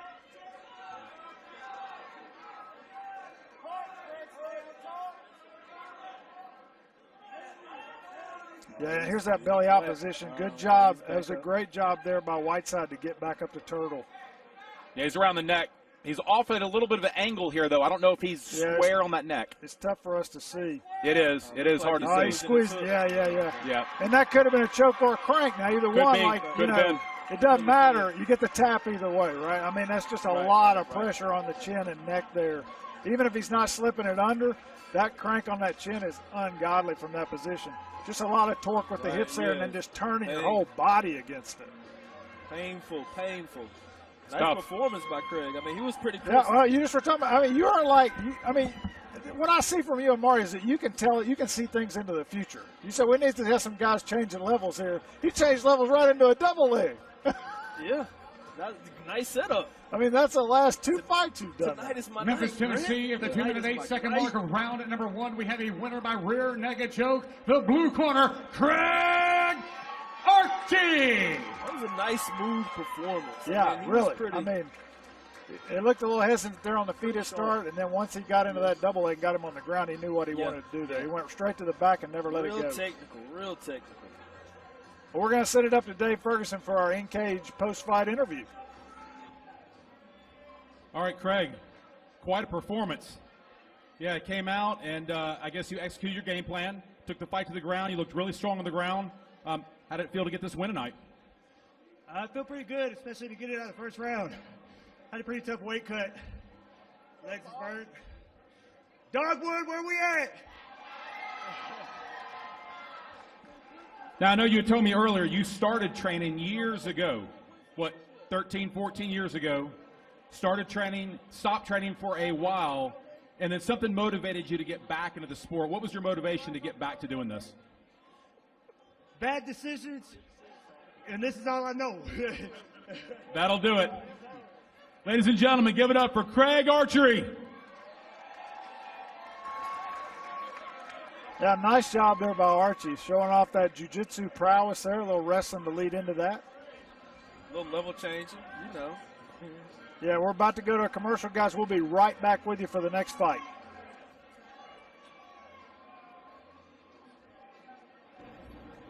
Hi, Hi, welcome to the Wing Guru. Can I take your order? What do you want? They got lemon pepper or Guru Gold is good. Yeah. Triple J is always fire. You're Jaron Jackson Jr. Yeah, bro. Mr. Jackson, your usual's ready. You have that Guru Ranch in here? I appreciate it. Thank you. I'll have the Triple J.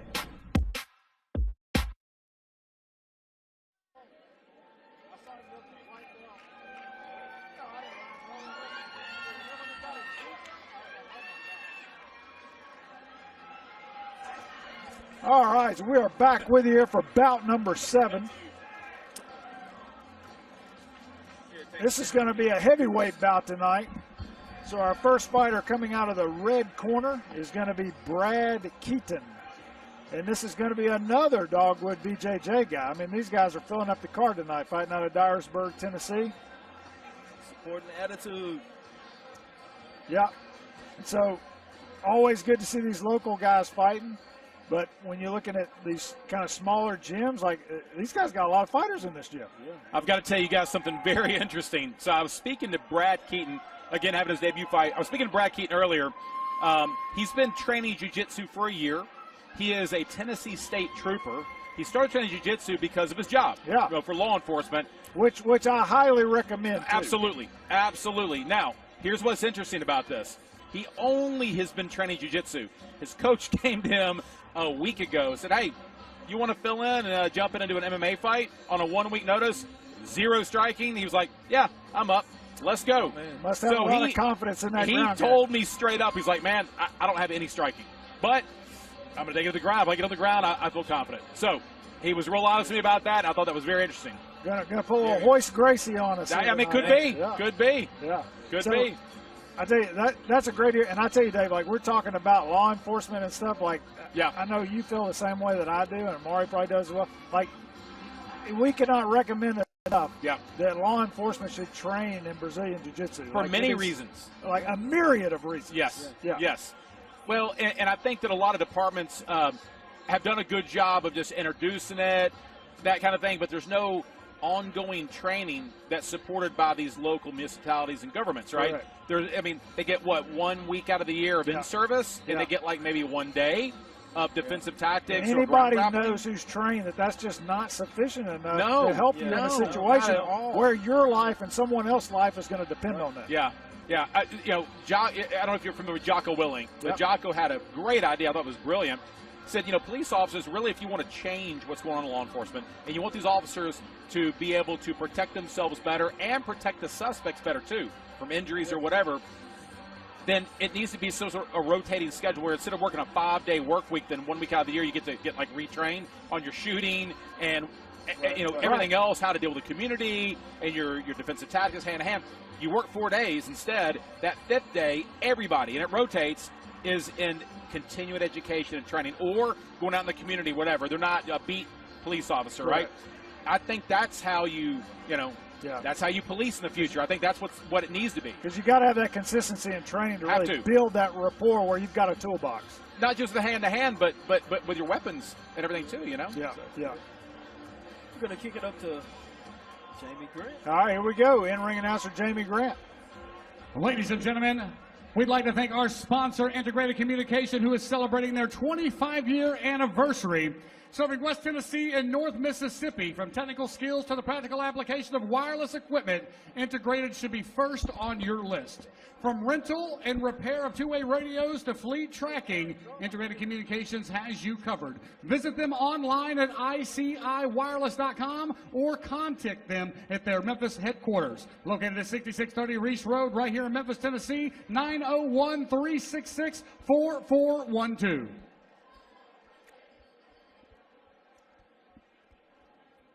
Memphis, Tennessee, lucky number 7. Are you ready? Welcome to the arena, Brad Keeton. Another thing about training hand-to-hand combat with law enforcement, it makes you more confident out there in the field. If you know more than the next man, you're not going to be as jittery and stuff. Yeah. You know, you're just going to be calm. You're going to know how to deal with people better. And if you get into that altercation, you know when you have the upper hand. But don't, I mean, if you've trained in those things, then you know them. Like, you know when that situation, yeah, and you know when that situation's about to get to that point where you would need to use that, but you almost like don't ever have to use it because you understand that concept. That's right. Well, what happens is if you get in a physical confrontation with somebody and you don't have the tools to deal with it, okay, you can't fight, all right? Then you have these natural physiological responses that happen. You start to see red a little bit, right? You start to get jittery, butterflies in your stomach, palms start getting sweaty, right?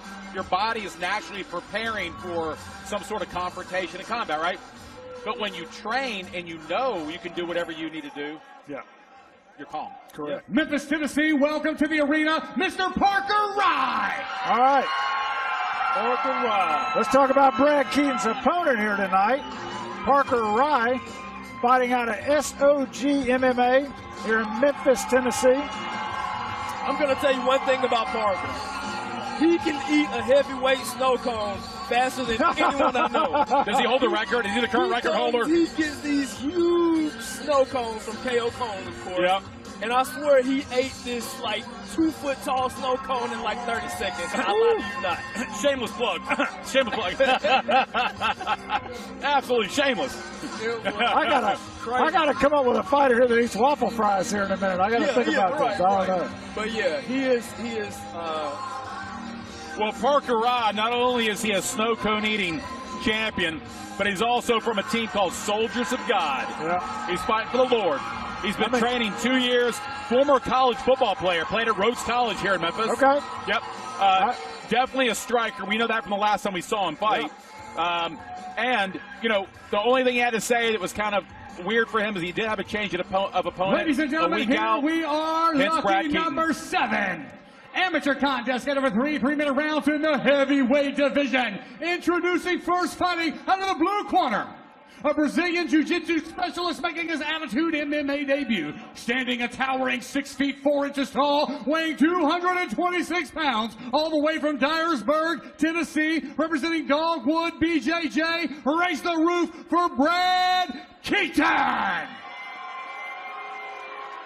His adversary, ladies and gentlemen, a freestyle fighter, undefeated, 1 victory, 1 finish. Standing 6 feet 4 inches tall, weighing 246 pounds, fighting out of the Memphis, Tennessee, representing SOG MMA. Give it up for Parker Rye.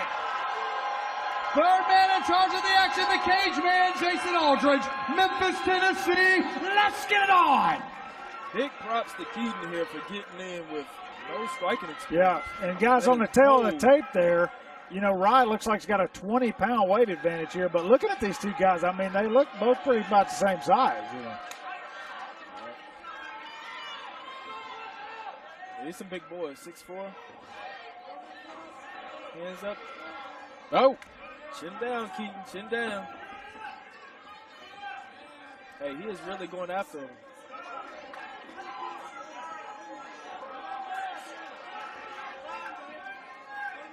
He can throw some straight punches. For no striking experience, I mean, this is not bad. He's not really pulling punches much.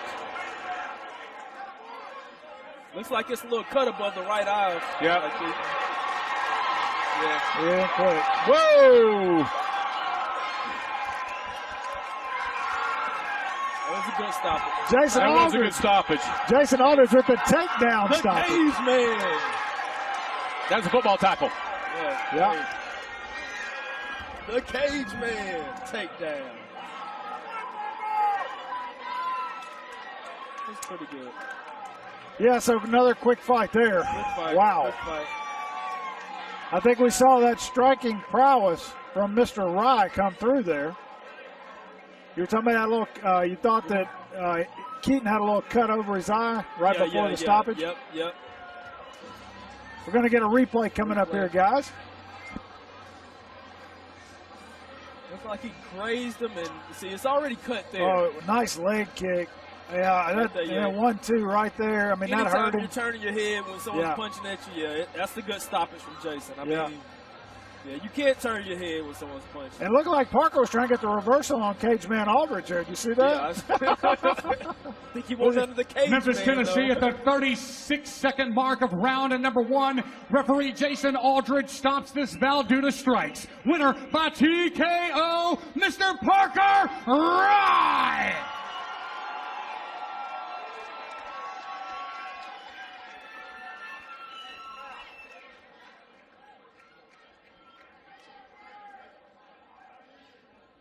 Okay, I'm here with Parker Rye.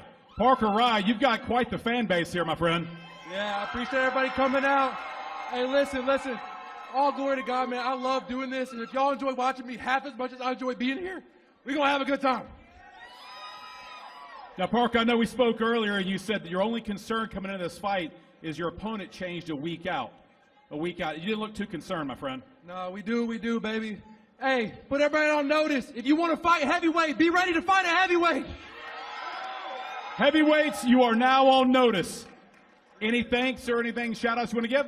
Man, my team, Wynn Baptist, my brother, my coaches, everybody, my family. I love you guys. I can't make my mom too nervous, so I got to make it quick. Okay, ladies and gentlemen, give it up for Mr. Parker Rye.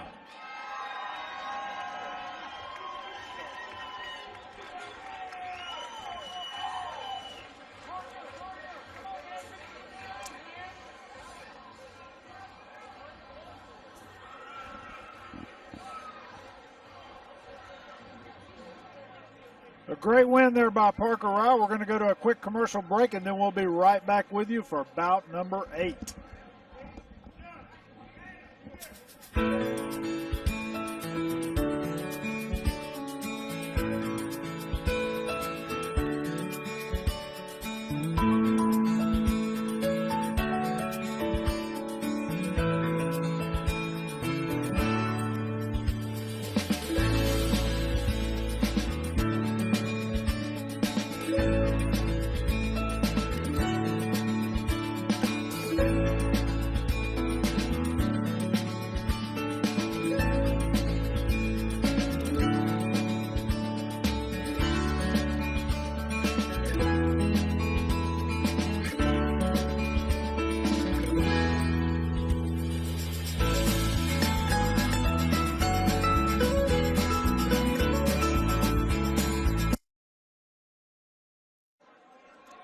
All right, guys, getting ready here for bout number 8 on the evening.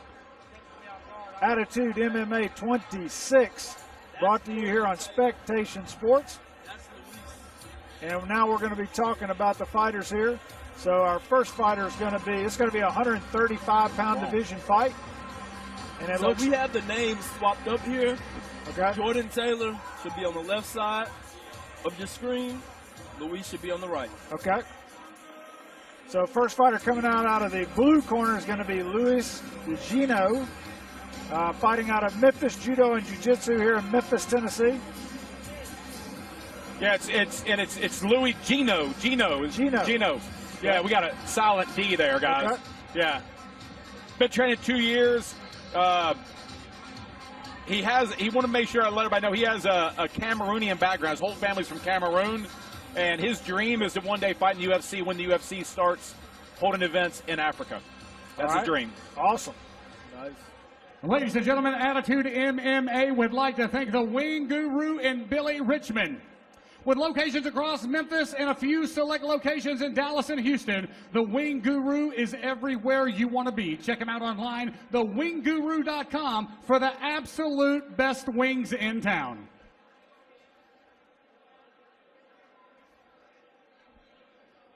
Memphis, Tennessee, bout number 8. Here we go. Welcome to the arena, Luis Djino.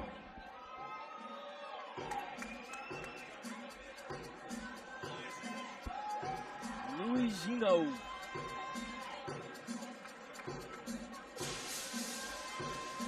Coming out of Memphis Judo and Jiu-Jitsu. So you got the African colors tied around his waist, representing the homeland. I believe that's the Cameroonian flag. Okay. Yep. Okay.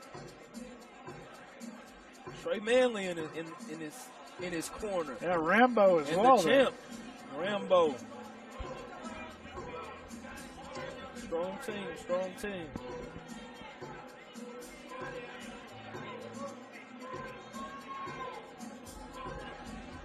And I tell you this, Louis is one of the friendliest guys, man. Super nice guy, always has great attitude, trains hard, just like the rest of the guys. Really excited to make his debut tonight. Really excited. Yeah, it looks like his opponent here is a law school guy who's been fighting for, got 2 wins and 3 bouts with 2 KOs. So, but Louis, you're saying his debut fight tonight. So we're going to see what he's got here in the 135-pound division. Memphis, Tennessee, welcome to the arena, Mr. Jordan Taylor. Yeah, Jordan Taylor, man, this is a seriously tough guy.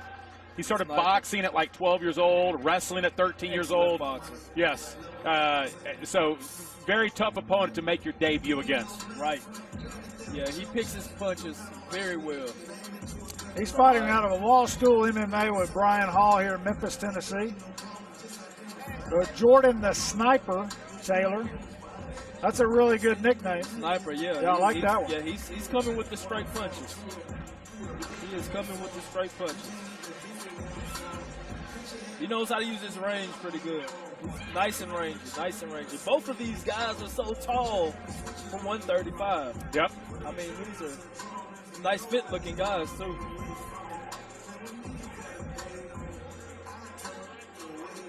Yeah, so tail of the tape's coming up here, guys. We do have the pictures reversed, so forgive us on that. But we've got 19 and 23 here, so both these guys are pretty young. Yeah, pretty young guys. A little bit of a height, 1-inch height. Both of them came in under the 135-pound limit for bantamweight. You got Djino making his MMA debut here versus Jordan, who's 2-1, so got a little bit more experience there. We'll see how that plays out for him. Young guys, 19 and 23.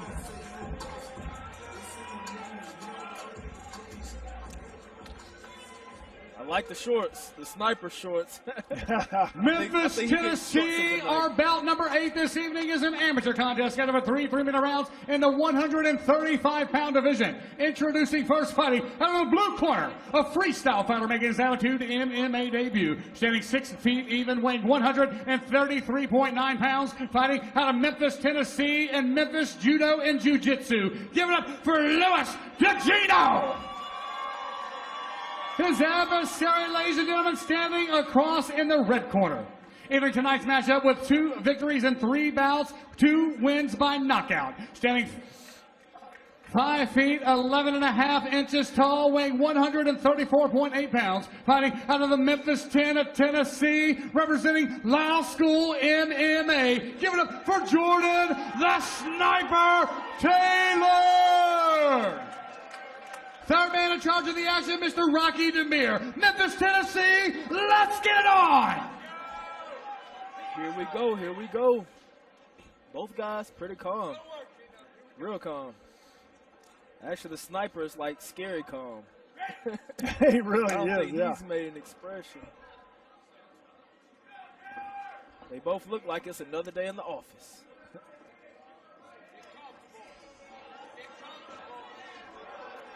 Nice striking by both fighters. I mean, technique crisp. A lot of speed. Yeah, technique is crisp. Nice moving, both moving good.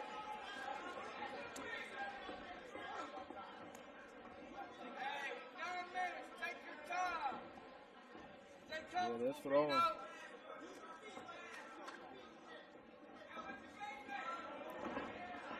Taylor pretty heavy on the hands here. Yeah, I can see that boxing influence for sure. Not a lot of kicking. Where Djino is, you know, he's been throwing some pretty nice kicks to the body, head. Yeah, he seems to want to lead with the 2. Djino is doing a good job at throwing the right side because it's the open stance. Left hand against right hand, so he's want to throw a lot of right shots to Taylor's open side. Oh, looked like he got wobbled a little bit there by Taylor. Taylor, these straight shots are hard to get past.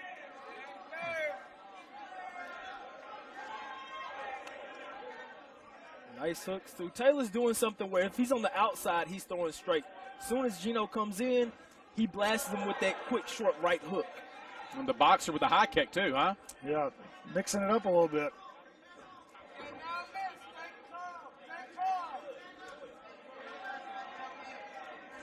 Don't know how Djino is on the ground, but he needs to change level here because Taylor really isn't throwing any body shots. He needs to change levels. There it is. You go. Kind of a not a very good shot. No, not a good shot. He's on the bottom now. Yeah, I'm not sure. I'm not sure he wasn't wobbled there already. Yeah, I think he was wobbled a little bit for sure. That was a desperate He was. shot. There we go. He kind of shot in for the single leg there, and Taylor just dropped his hips right on top of him to go to shot mount. of desperation.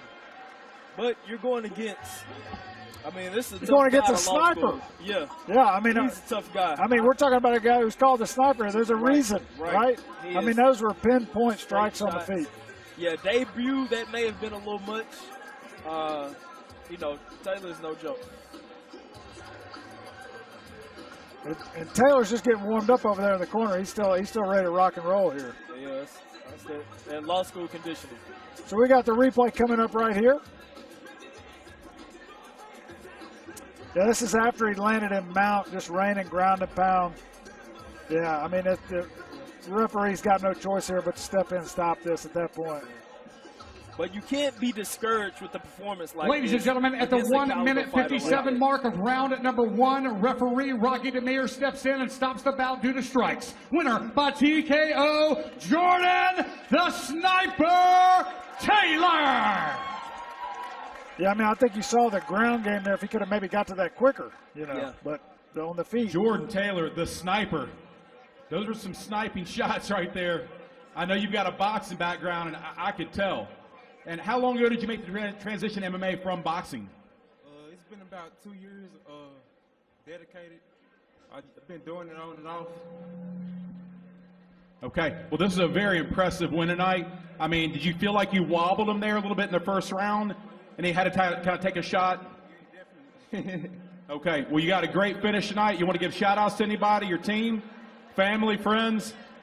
I want to shout out Law School MMA, my family, friends, everybody who came out to support me. That's it. Yeah, my kids too. And your kids? Yeah, I do this for them.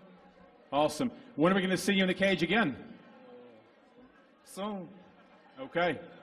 Great fight. Mr. Taylor, congratulations. Give it up for Jordan Taylor, ladies and gentlemen. Great win there by Jordan the Sniper Taylor from Law School MMA. Good to see local MMA guys doing well. So I want to tell you that Attitude MMA Fights tonight is brought to you by JYM Supplement Science. From pre-workouts to protein blends and more, you get everything you need for optimal performance with only the cleanest ingredients. Scan the QR code that's coming up on your screen or use promo code SPECTATION for 10% off your entire supplement line.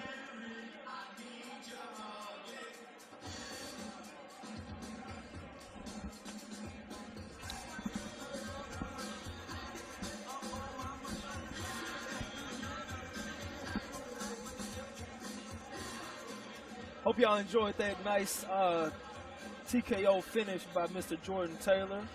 We're going to go into a quick break here.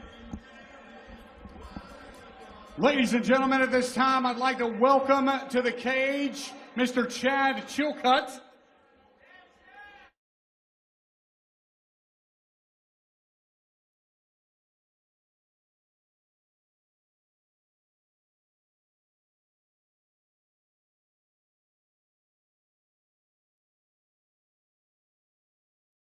Johnson.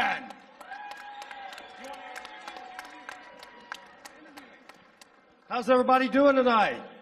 You guys, thanks for coming out, supporting the fights. We're real happy to have you and bring this to you guys. And we're real happy to have Keeton Johnson with Bolt Wrestling, who's been in the MMA game for a long time.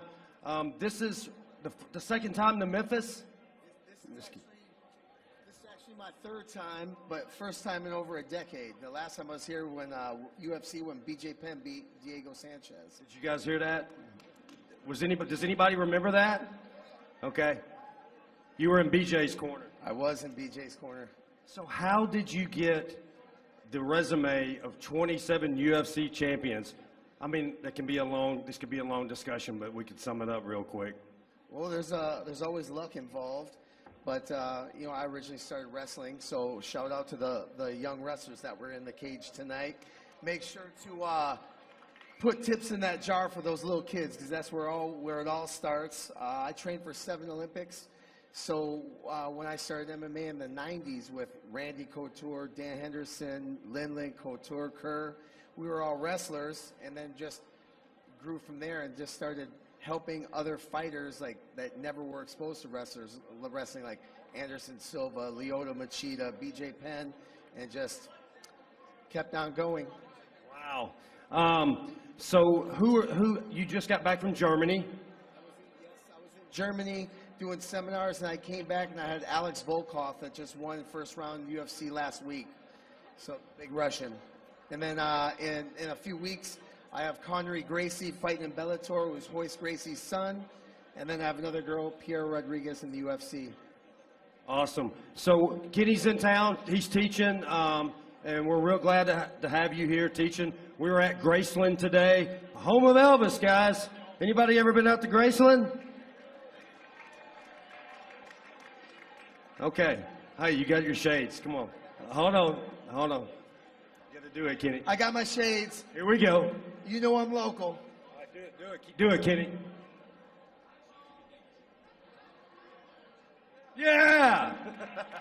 And also, it was my honor to meet the legendary Patrick Wren and his beautiful wife Jackie is over here, and I got to have a private tour of the IK Karate Studio.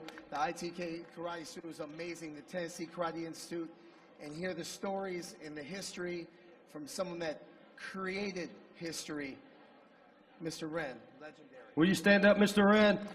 Please, sir. It's an honor to have you here. He serves on our commission board, and now he's making most of the appearances at these shows in town. So, and he gave the tour to us about the TKI lineage and his history and everything. All right, anything else you'd like to give? Yeah, I just want to tell Chad's doing a great job with the shows. This is my first show here of his for the Attitude MMA, but it's really important to have the regional promotion to showcase all the fighters you guys are seeing tonight. So everyone that's out, all the fighters, all the coaches, and all the fans promoting it's super important, because anyone that wants to make a name for themselves or to grow in this needs these regional promotions in order to make it to the big stage like the UFC and Bellator. So keep supporting your local gym, your local fighter, and especially your regional shows and Chilcutt MMA with Chad Chilcutt. Thanks for being here. All right, you guys. Ladies and gentlemen, here we are. We'd like to thank 98.1 The Max and Mr. Ross Turner for all the work that he done interviewing all of our fighters ahead of time. So 98.1 The Max, you can check out Ross in the mornings from 10 a.m. to 3 p.m. Ross Turner.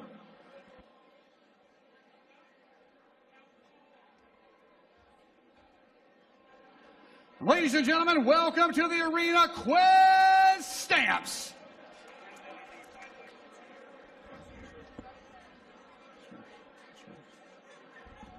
All right, guys, welcome back to Attitude MMA 26, coming to you live on Spectation Sports. This is Grant Gibbs. I'm joined with Amari Boyd, Glory Kickboxing Phenom, and Dave Ferguson, old school MMA legend here in Memphis. Legend. They just got a chicken flipper here to help them out. That's all I'm doing. So guys, let's look at, we got bout number 9 coming up on the card here.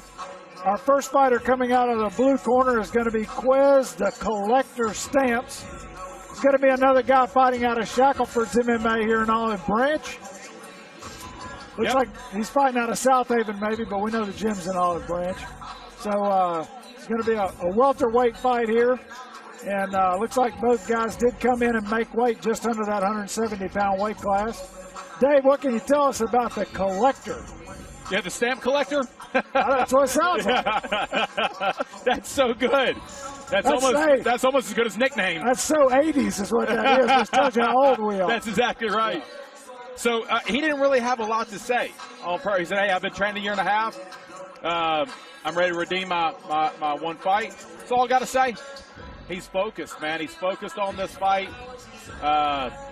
So, yeah, this is the last fight of our amateur side. Yep. And then we will move into the pros after this. Correct. Now, the man he's facing has a lot more experience, has had many more fights. So we're going to see what experience will do.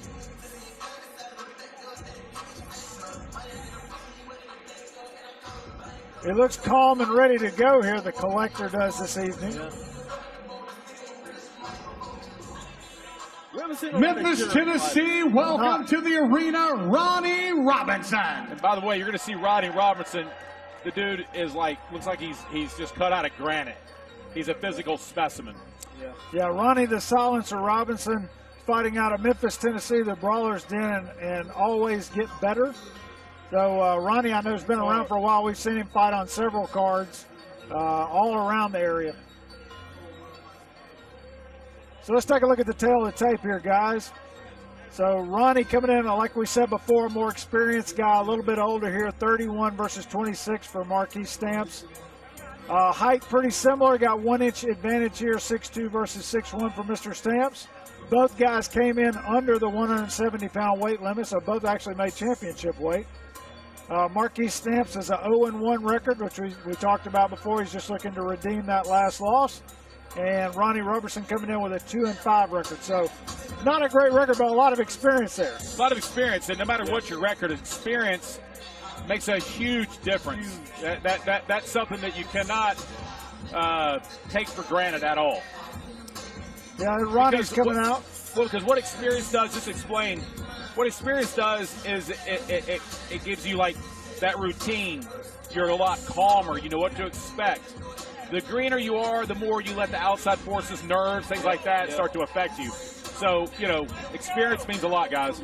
Nerves, aiding fatigue. Yes. You know. Yes. Going there, blowing gaskets. Yep. See Harry Wildchild Johnson there in his corner. Child. Also Frank Rayford, who's another local MMA fighter.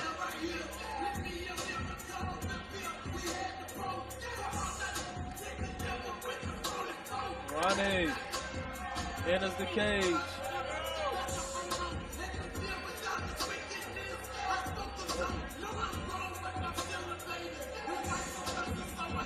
Ronnie's doing a little mean mugging here. A little bit of mean mugging. Ladies and gentlemen, our next contest is an amateur bout scheduled for 3 3-minute rounds in the 170-pound division. Introducing first, fighting out of the blue corner, a street fighter entering tonight's matchup with 1 amateur bout. Standing 6 feet 2 inches tall, weighing 169.5 pounds. Fighting out of the South Haven, Mississippi, representing Shackelford's MMA. Give it up for Quiz the Collector Stamps.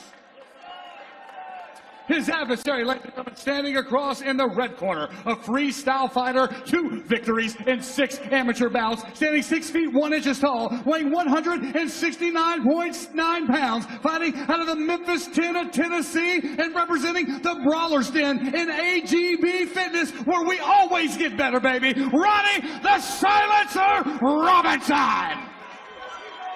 Third man in charge of the action, Mr. Rocky Demir, Memphis, Tennessee. Let's get it on!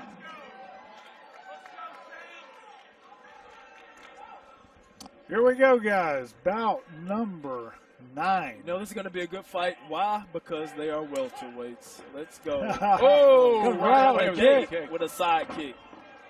Nice double unders, We just though, talked from about Stamps. jittery fighters, man. They came out blasting. That was a great kick. Good double unders here. Stamps went straight to a really tight double under here. Throwing some good knees to the thigh. Foot stomp. Old school. Old school.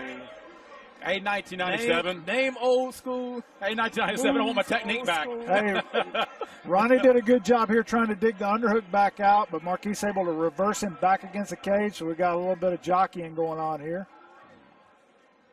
Again, Dave, I think we were talking earlier about head position. Both these guys need to be using their heads a little bit better here to keep that control against I'm the not cage. seeing the head position as much here. But head position means, I mean, everything in this clinch against fence.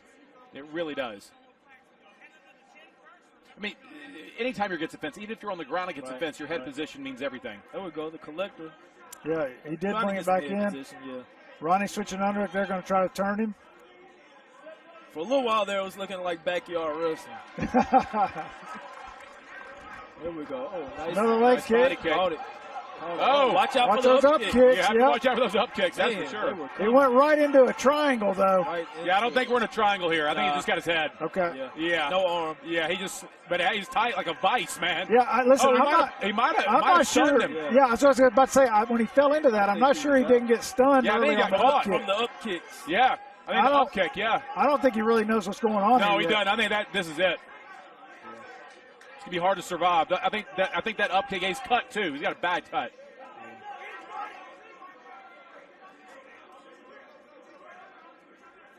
He's trying to get his wits back about him. Yeah, trying to shake those Fighting for that out. underhook. I mean, he's coming back up with the underhook. He but sure looking for is. the He sure is. If he gets to the other side, he can stop that guillotine.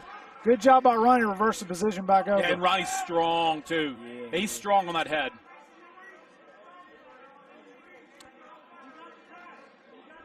But Marcques is bleeding. I can't see how bad that cut is. Yeah, he's trying to fight back up there to single. There he goes. Nice job reversing that. Again, now the guillotine's doing Ronnie no good here. He can finish him with a Von Fluter if he puts enough shoulder pressure across. Nice job. Ronnie bumps right out. Ronnie trying to come up with the underhook there. Now we're looking at Marquis trying to set up a little anaconda. Really for a darts joke here.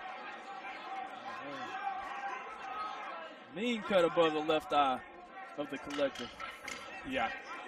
He kind of gave up on the anaconda there to come around to the backside. Big punches now. Big punches on Ronnie Roberson. Wow. Oh, he just got saved by the bell. Just saved by the bell. Now look, if Ronnie can't get up right here. Yeah, and let's see. Ronnie didn't blow a gasket. Hey, and let me tell you, hey, I just saw that cut, guys. That cut is pretty bad. It is bad. The doctor is going to need to take a look at that. And, yeah, that. Man, what a comeback, though. Man, yeah. What a comeback. I mean, you talk about Now, a tale of two fights there in one round. And see, Ronnie was trying to squeeze that whole time. He burnt his arms out. Burn him out. He burnt his arms out. We have the replay coming here. Let's see exactly what happened with that up kick. Yeah, that was saved by the bell there, guys. Okay, so we're looking at the end of the round here.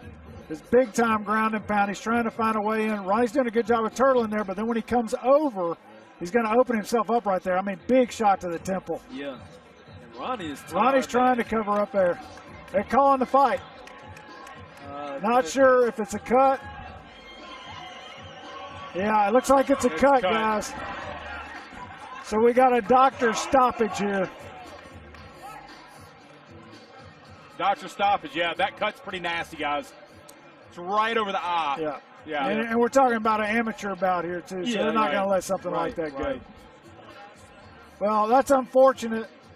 But, wow, I mean, what a round of action. That was a nice round. Yeah, I mean, I think back and forth, that was probably the most action we've seen all night, one round. Right.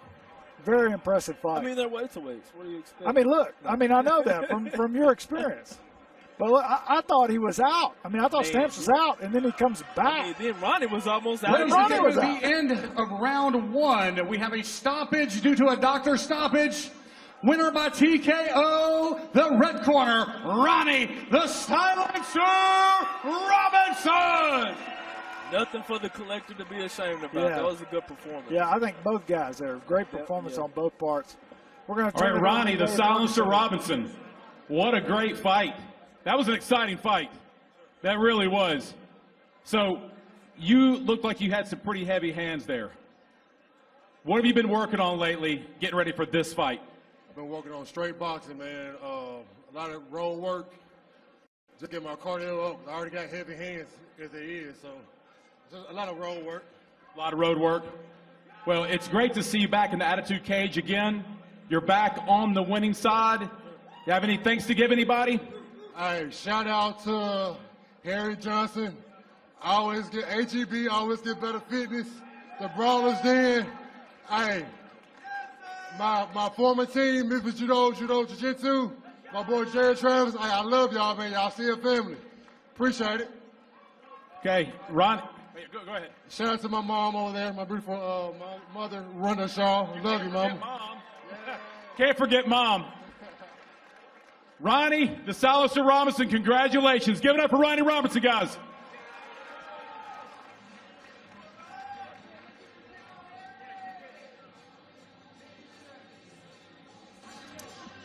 So only a few minutes remain to get your picks in for tonight's fight. Scan the QR code on your screen that's going to come up in just a second to make your picks and win free tickets to see the Memphis Grizzlies or Nashville Predators.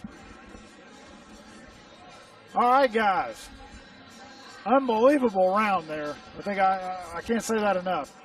I wish that fight would have went the distance. I know, and you always hate to see a fight ended by cut. Ladies and gentlemen, at this time, I would like to introduce you to a couple of the Attitude MMA ring girls. First up, cue to the ring, please.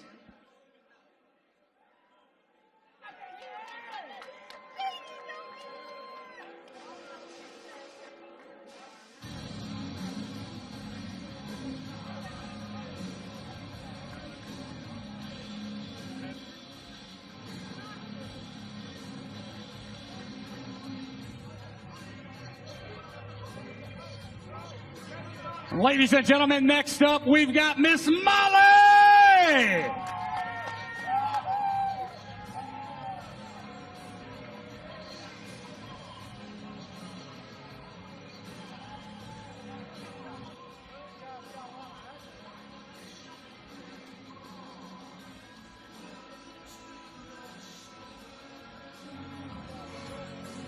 Ladies and gentlemen, it's time to get it on, baby. Here we go. It's pro fight time. Attitude MMA. We are here live from the Memphis Music Room. Tonight's the night. We got some people with something to prove. If you're having a good time tonight, Memphis, make some noise.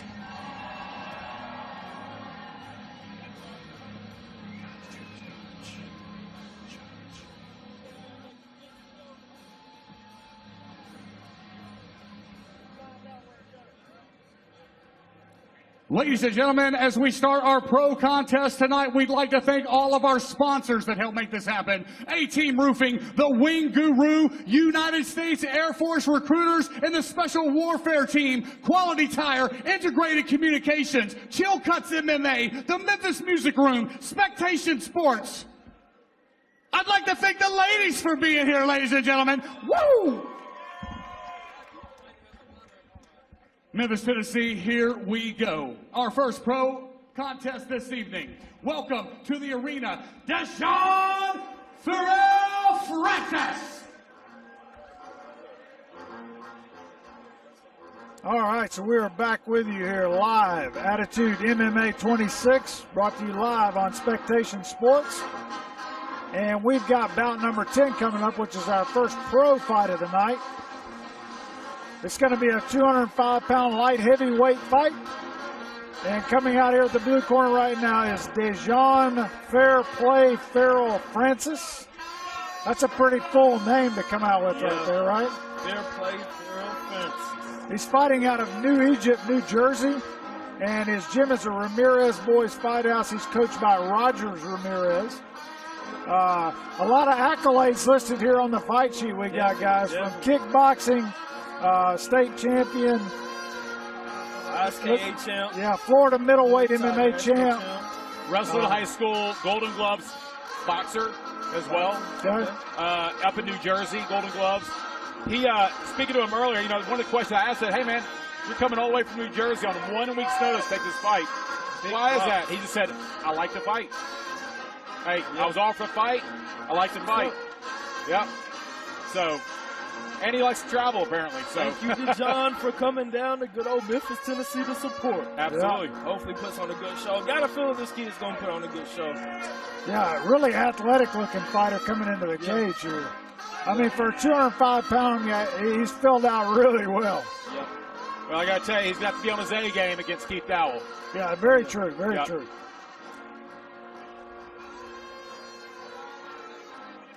Yeah, he doesn't even look like, you know, Mr. Keith Dowell. 205. He's a solid 205er. Yeah. Walking out as Keith Dowell. Keith kill switch Dowell. Yeah. And I can say one thing about Keith.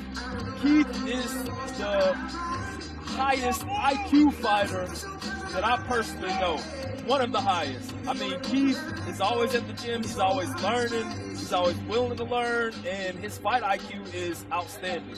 Yeah, it really is. You know, just talking about Keith a little bit, his background, he wrestled at Arlington High School. Here we go, tell the tape. Yeah, we got to tell the tape up here. So, guys, we're talking really close in age here. Obviously got a little bit of a height advantage for Francis. Pretty good weight advantage there for Keith as well. Francis coming in way below the 205-pound weight limit at 195. Got an 0-1 record versus Keith's 1-0 record. And if we look at the odds right there, Keith's a minus 225 favorite to a plus 190 for Francis. So that's interesting. Interesting odds. Well, the accolades of the DeJon, I mean, seems like it would be a little tighter than that. Yeah. However, there it is. I think, you know, we've seen Keith fight. Yes. We know Keith. Yeah, and I think the odds makers know that too. So. Hey, and listen, Keith was so happy to get this fight. He had 3 opponents back out. He's been scheduled to be on this card for a long time. 3 guys backed out of the fight. Yeah. Keith is a beast, but he is. Big ups to DeJon for taking the fight on 1 week's notice. Absolutely. Big ups. Ladies and gentlemen, our co-main event this evening is a professional contest out of a 3 5-minute rounds in the 205-pound division. This bout is brought to you by the Wing Guru. Introducing first, fighting out of the blue corner, a karate combat specialist. Entering tonight's matchup with 1 pro bout, recently making his pro debut with the world-renowned Louis Neglias, Ring of Combat out of Atlantic City, New Jersey. Standing 6 feet 2 inches tall, weighing 199.6 pounds, fighting out of New Egypt, New Jersey. Representing the Ramirez Boys Fight House, coached by Mr. Rogers Ramirez himself. He is the U.S. Amateur Muay Thai National and Vermont State Champion. He is the ISKA Northeast Regional Middleweight Kickboxing Champion. He's the Florida Middleweight MMA Champion. He is the New York State Heavyweight MMA Champion. Ladies and gentlemen, give it up for DeJon Fair Play Farrell Francis. His adversary, ladies and gentlemen, standing across in the red corner. A wrestler, undefeated with 1 victory by TKO. Standing 5 feet 11 inches tall, weighing 204 pounds. Fighting out of the Memphis, Tennessee, representing Memphis Judo and Jiu-Jitsu. Give it up for Memphis' own Keith Killswitch Dowell. Third man in charge of the action, Mr. Jason Aldridge. Bring him in. Here we go, y'all. All right, referee Jason Cageman Aldridge, bring him to the center of the cage for instructions. Co-main event, here we go. I got ants in my pants, y'all. Super excited. Let's follow the cookies. It's going to be an exciting fight, guys. And the check. Okay, DeJon hands down, huh? Don't know about all that. Yeah, don't know about that. He just found out about what happens when you do that. Yeah, Keith, you cannot play around with. Disrespectful, yeah. Yeah, smart move by Keith there. He picked him up. He's going to slam him back down right over against the cage. He picked him up and like launched him into the cage. And that's where you don't want to be. No, you don't want to be on the bottom. Nah, he's already cut elbows, too. Yeah, there are many places you want to be with Keith. He's big on the elbows. Keith is. Yeah. And the pressure. I mean, you look at the weight advantage. That's what the weight pushing on him right now. Got his neck has got to feel like it's about to pop. Yeah. Good job. He's trying to open up his guard here, maybe to work to open, but Keith's not allowing that to happen. Yeah, Keith's hipped all that.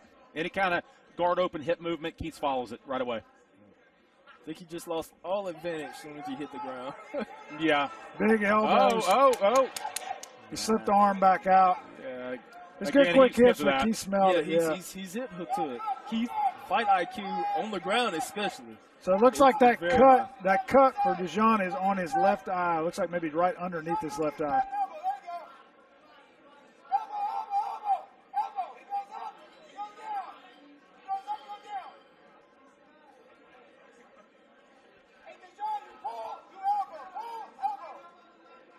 This corner calling for elbows from the bottom.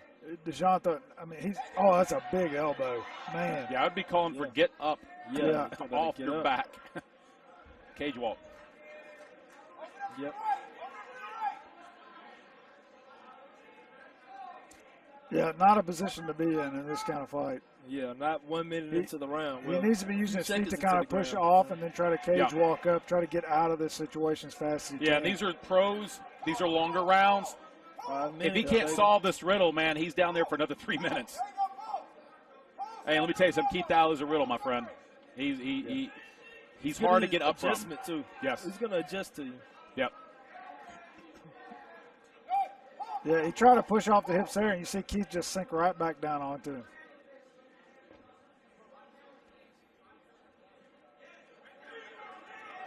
Man, he's going back and forth, elbows. Those are big elbows too. Big elbows. Yeah, I like how Keith's methodical though. He's not blowing his wad all at once. He's like, I got a long round here. I'm here early in the fight.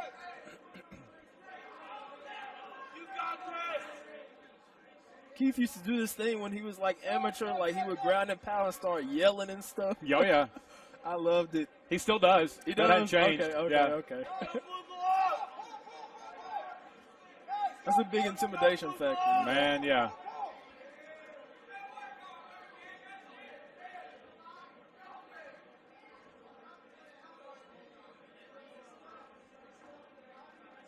It's almost like Keith was trying to stand up and rain down an elbow from the standing position. Yeah, you can see Keith, he's kind of trying to take it. See how he put his hands on the inside? He pushes the elbows out, and then that's when he's throwing those big elbows. As soon as he gets the elbows kind of flayed out, then he slides it in on the inside. Beautiful technique.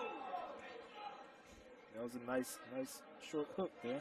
Oh, man, another good short elbow. Yeah. So you see what Keith's doing? He'll get high, get a platform, throw his strikes hard, and then chill. Get a platform up high, throw his strikes, and chill.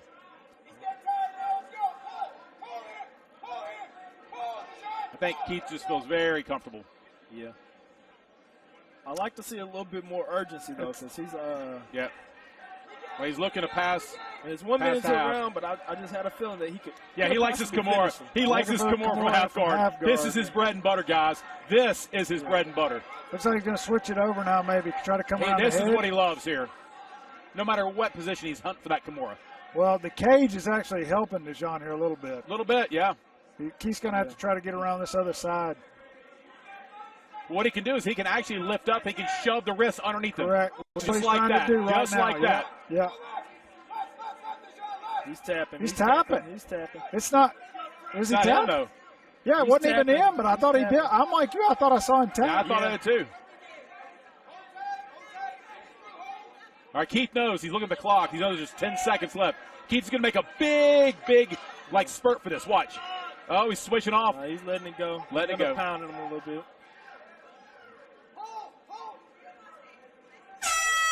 Yeah, I think the cage is the only thing that saved him there. Yeah, that was close. I thought he tapped.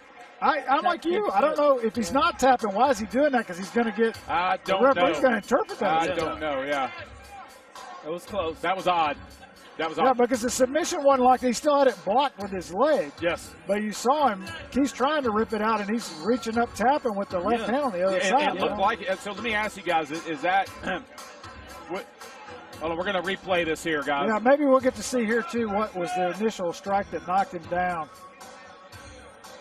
Yeah, here we go. Look, low hands, throw it to that side. I thought he caught a kick, maybe. Yeah, there you go. Catches a kick, just hits him with a right. Oh, it takes him right down. We'll see if DeJon comes up on his hands low this round. So like I said again, he gets him down the middle of the ring there, and then like Dave said, he takes and picks him up off his knees and slams him up against the cage over there where he has got all the leverage. Yeah. So you think we can make a case for a 10-8 round? I definitely think you make a lot of damage done there and total domination. Total domination, yeah.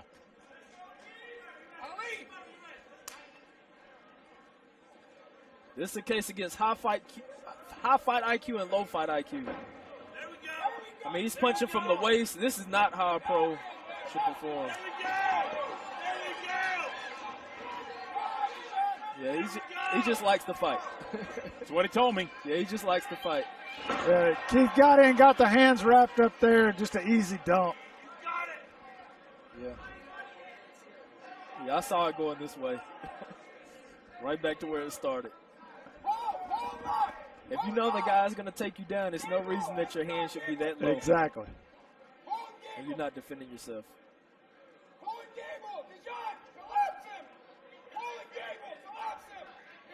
I would have liked to hear his coach give him some advice on the stand-up versus when he hits the ground. Because that's where he needs help, on the stand-up.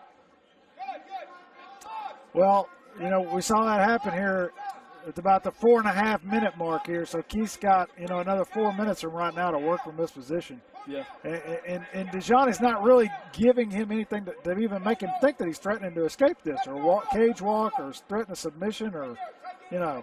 He's got to do something from the bottom here to try to get out of here or get more active. Yeah, if it continues like this, it's another 10-8 round. Correct. I mean, honestly, in my opinion. Yeah, complete domination. But I have a sense that Keith's not going to – he's going to try to do his best to not let it go to a third round. Yeah. Sure, his corner gave him pointers on how to finish it if he gets in this position again. But for, I mean, Muay Thai state champ, ISKA kickboxing champ, I was these things. Yes, you were. That just doesn't sit with me well.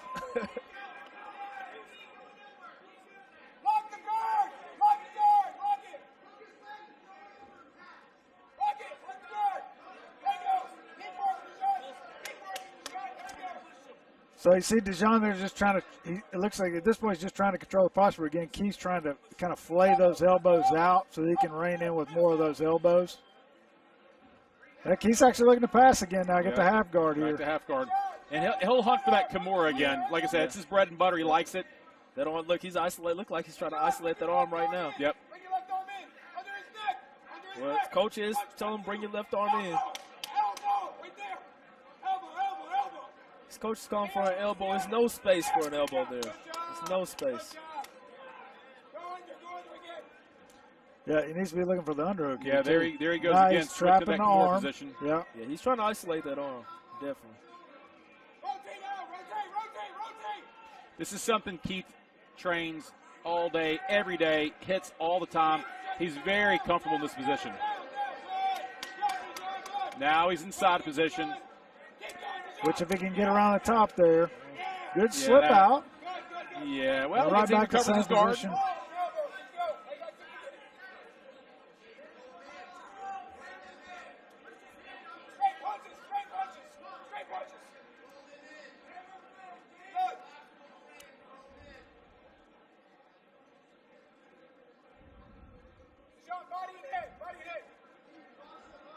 Yeah, Keith has him pinned against the fence. He's not going. And DeJon's looking exhausted now. I mean, this is just, you're just seeing the energy literally sapped right out of him in this position.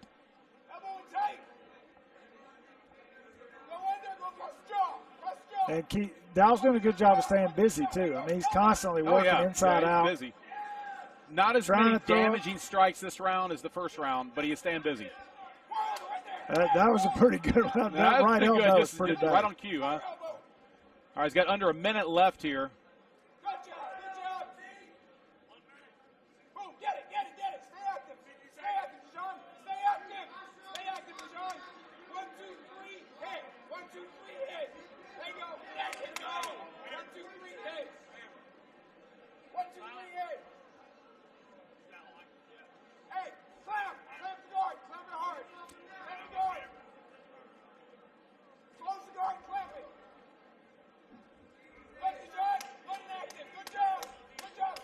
We haven't seen as much damage in this round, but again, it's just a total domination from positionally. Keith posturing up here, maybe going to try to rain down. The cage may have stopped that punch. You know, it might even be a better solution for Keith to have the fight away from the cage. Could be. It doesn't like this guy has much for him off his back or able to scramble. So I think Keith having a little more freedom of movement on the top there might help him to finish. Yeah. Yeah. So right now, all Keith has to do is walk out onto the mat. And yeah. It'll be a done deal. It's a pretty dominant fight to this point. Yeah, this is a dominant fight. Pretty dominant, yeah. I'd give that a 10-9. I think round one was a 10-8. 10-9, not as much.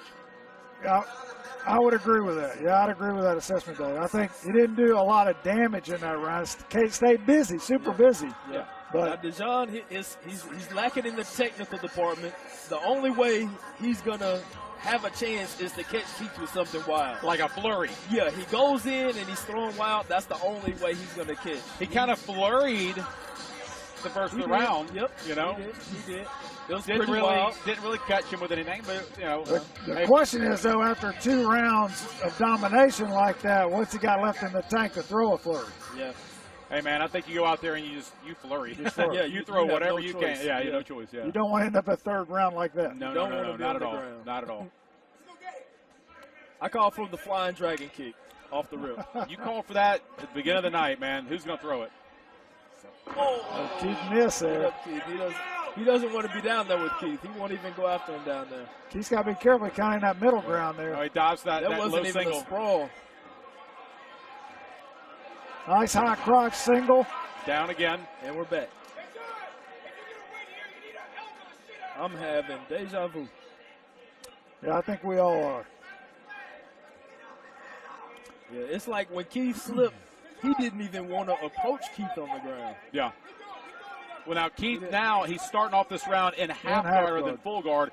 This might give him more opportunity here instead of having to fight past the guard.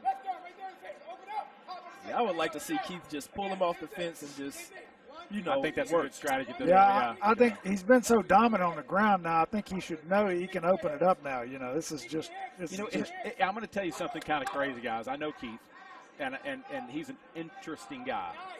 This is for Keith possibly not disrespecting his opponent, about just getting some cage time. Like he's been wanting to fight for a while. He had opponents back out left and right. I think he's just like, man, I just want to get some cage time right now. I just want to be in there a little bit, you know. Because I hate to say it like this, but I think that he could probably push for the finish when he wants to. Yeah. Yeah, right now it's a good workout. Yeah. I mean, rolling around. Yeah, just getting some ring time, you know. I know that sounds, everybody wants to, finish the fight fast and all that kind of stuff. But this is Keith Dowell we're talking about. He's an interesting guy. He thinks a little bit differently than everybody. This very well might be, hey, let me get some cage time. That wouldn't surprise me. Again, no disrespect. Just right. No, weak notice. I mean, big ups.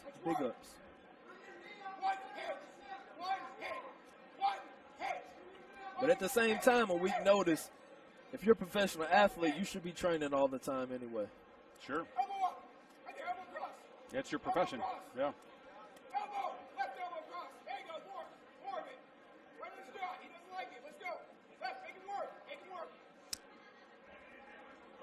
Okay, we're halfway through the round, gents. Yeah, pretty similar round to round 2 at this point. Round 1 as well.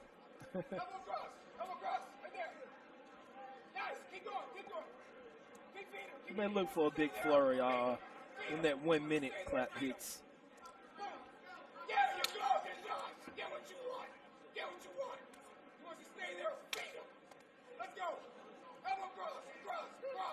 They're right in front of us right now. We're kind of hearing some of these shots, and they're hitting with a little bit of pop. There's a hard elbow. See, when Keith lets out that, that's what I like. You know when the grunt comes. When the grunt comes, it's coming to an end.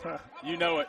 Yeah. When the grunt comes, it's ended. He's like, I've got my cage time. Yep. Cage time done. Time to throw down.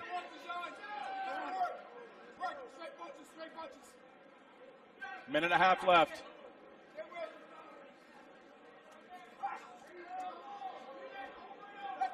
They're slipping right off. But the thing about those punches he brings down, if Keith misses, he can still catch him with that elbow. And that elbow will cut you open even more. Hard elbow from Keith. I think I'm going to keep my mouth closed. I don't want no blood flying in my mouth. Yeah, those elbows are coming. We're up close and personal for this round. I'm getting kind of nervous, Grant. 1 minute. 1 minute to go. See if Keith can close it out. Uh-oh. See, the fence is There's getting an in his arm bar way. there, but he's just slipping back in. Yeah, Keeton's never any danger there. No. Man, these elbows are Oh, massive. those are heavy elbows right there. Yeah. The cage is stopping a lot of Keith's punches, though. The big one he's trying to rain down.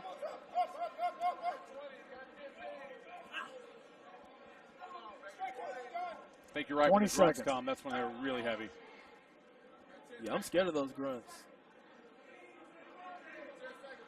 Well, none of that grunt action. 10 seconds. Tried to slip for an arm bar at the end. Keith's all over that. He's just stepping over. All right, And there you that's got the it, fight. gentlemen. I don't think there's any doubts on this one. Just going to be what the scorecard says. UD, unanimous decision. Yeah, just total dominance there. And Yep. Keith really getting to what he wanted and then never allowing Hard Farrell to mess Francis with to that fight. pressure on the ground with Keith. Yeah. Yeah, which, again, shows you why the guy so many people back out of fights with. You know. Right. Beast mode. So, big props to Farrell Francis for taking this fight on short notice. You know, that's a tough situation to be in, and especially going against somebody with Keith with that kind of takedown and then ground and pound. Not a place I would want to be for 15 minutes. Nah, it's too long. Way too long. So I guess we're waiting for the judges now to tally the scorecards. Yeah, that's a hard decision. Yeah, I can't imagine that's going to take very Hard. long. Good sportsmanship by both teams. Yep. This Trey Manley here, is it ever imperfect? I don't think so. I've never seen it. I mean, even when I've seen him fight, it stays perfect. I don't know how he does that. It's weird. I mean, sometimes a little stubble. Like Maybe it's like something. Maybe it's like a helmet. I'm gonna go and rub it. We gotta after check the that. fight. Yeah, I'm just gonna go noogie him. Yeah. After 3 rounds of action, we go to the judges' scorecard for our final decision. All 3 judges scored this bout unanimously for our winner, the red corner, Mr. Keith Kill Switch As expected. Down! As expected. Yeah. Impressive, dominant performance.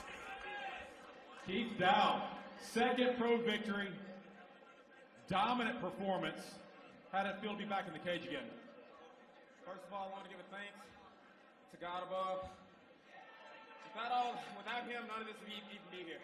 Secondly, I want to give thanks to DeJon Francis. He came out, he took this fight on 1 week's notice, just like I did. I had many backouts, many people hang me up. That man said he wanted to fight, and he showed up and threw hands with me, so I got nothing but respect for him. Let's give it up. On a week's notice, he drove down from New Jersey to take this fight after Keith had 3 opponents back out. And it's been a long time coming getting back in here. So it was great to see you perform tonight. Do you have anybody you want to give thanks to? Yes, I want to give thanks to everyone in my life that's helped me, my coaches, everybody on the team, my teammates that fought earlier tonight. And again, like I said, DeJon Francis for taking this fight on 1 week's notice. I wanted this fight. Didn't think I was going to get it, but hell, a week ago, that man stepped up. So like I said, kudos to him too. And kudos to you. Second pro victory. When are we going to see you back in here again? April 29th, I'll be fighting in Tupelo, Mississippi against William Goggins. William Goggins, be ready. Kill Switch is coming for you next. Kill Switch. Keith Dowell. Hey, Keith, stay up there, get a picture.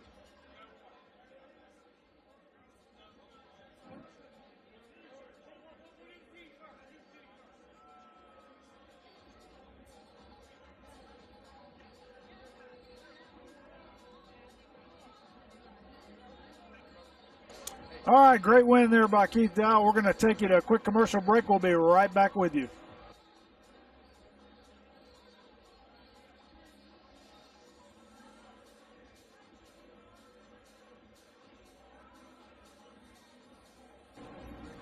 Hi, welcome to the Wing Guru. Can I take your order? What do you want? They got lemon pepper or Guru Gold is good. Triple J is always fire. You're Jaron Jackson Jr. Yeah, bro. Mr. Jackson, your usual's ready. You have that Guru Ranch in here? I appreciate it. Thank you. I'll have the Triple J. I tell you, those Wing Guru commercials do it to me every time. I'm hungry right now. Man, that looks some of that good. honey gold. Man, looks awesome. This is what I've been waiting for. Well, Memphis, Tennessee, we have reached the main event this evening. Are we having fun tonight? Yes, sir. That's what I'm talking about. We're going to be back here soon this summer. Make sure before you get out the door tonight, you swing by the swag table, pick yourself up a hoodie, a T-shirt, a sweatshirt, some stickers. Throw a couple more dollars in the bucket for the kids. We appreciate everybody for coming out tonight. Ladies and gentlemen, we'd like to thank again all of our sponsors for making this happen. A-Team Roofing, the Wing Guru, the Marines, the Air Force, Integrated Communication, Quality Tire, Chill Cuts MMA. Man, we are ready. Here we go, ladies and gentlemen. It's time to do it. Ladies and gentlemen, welcome to the arena. Trevor Ollison.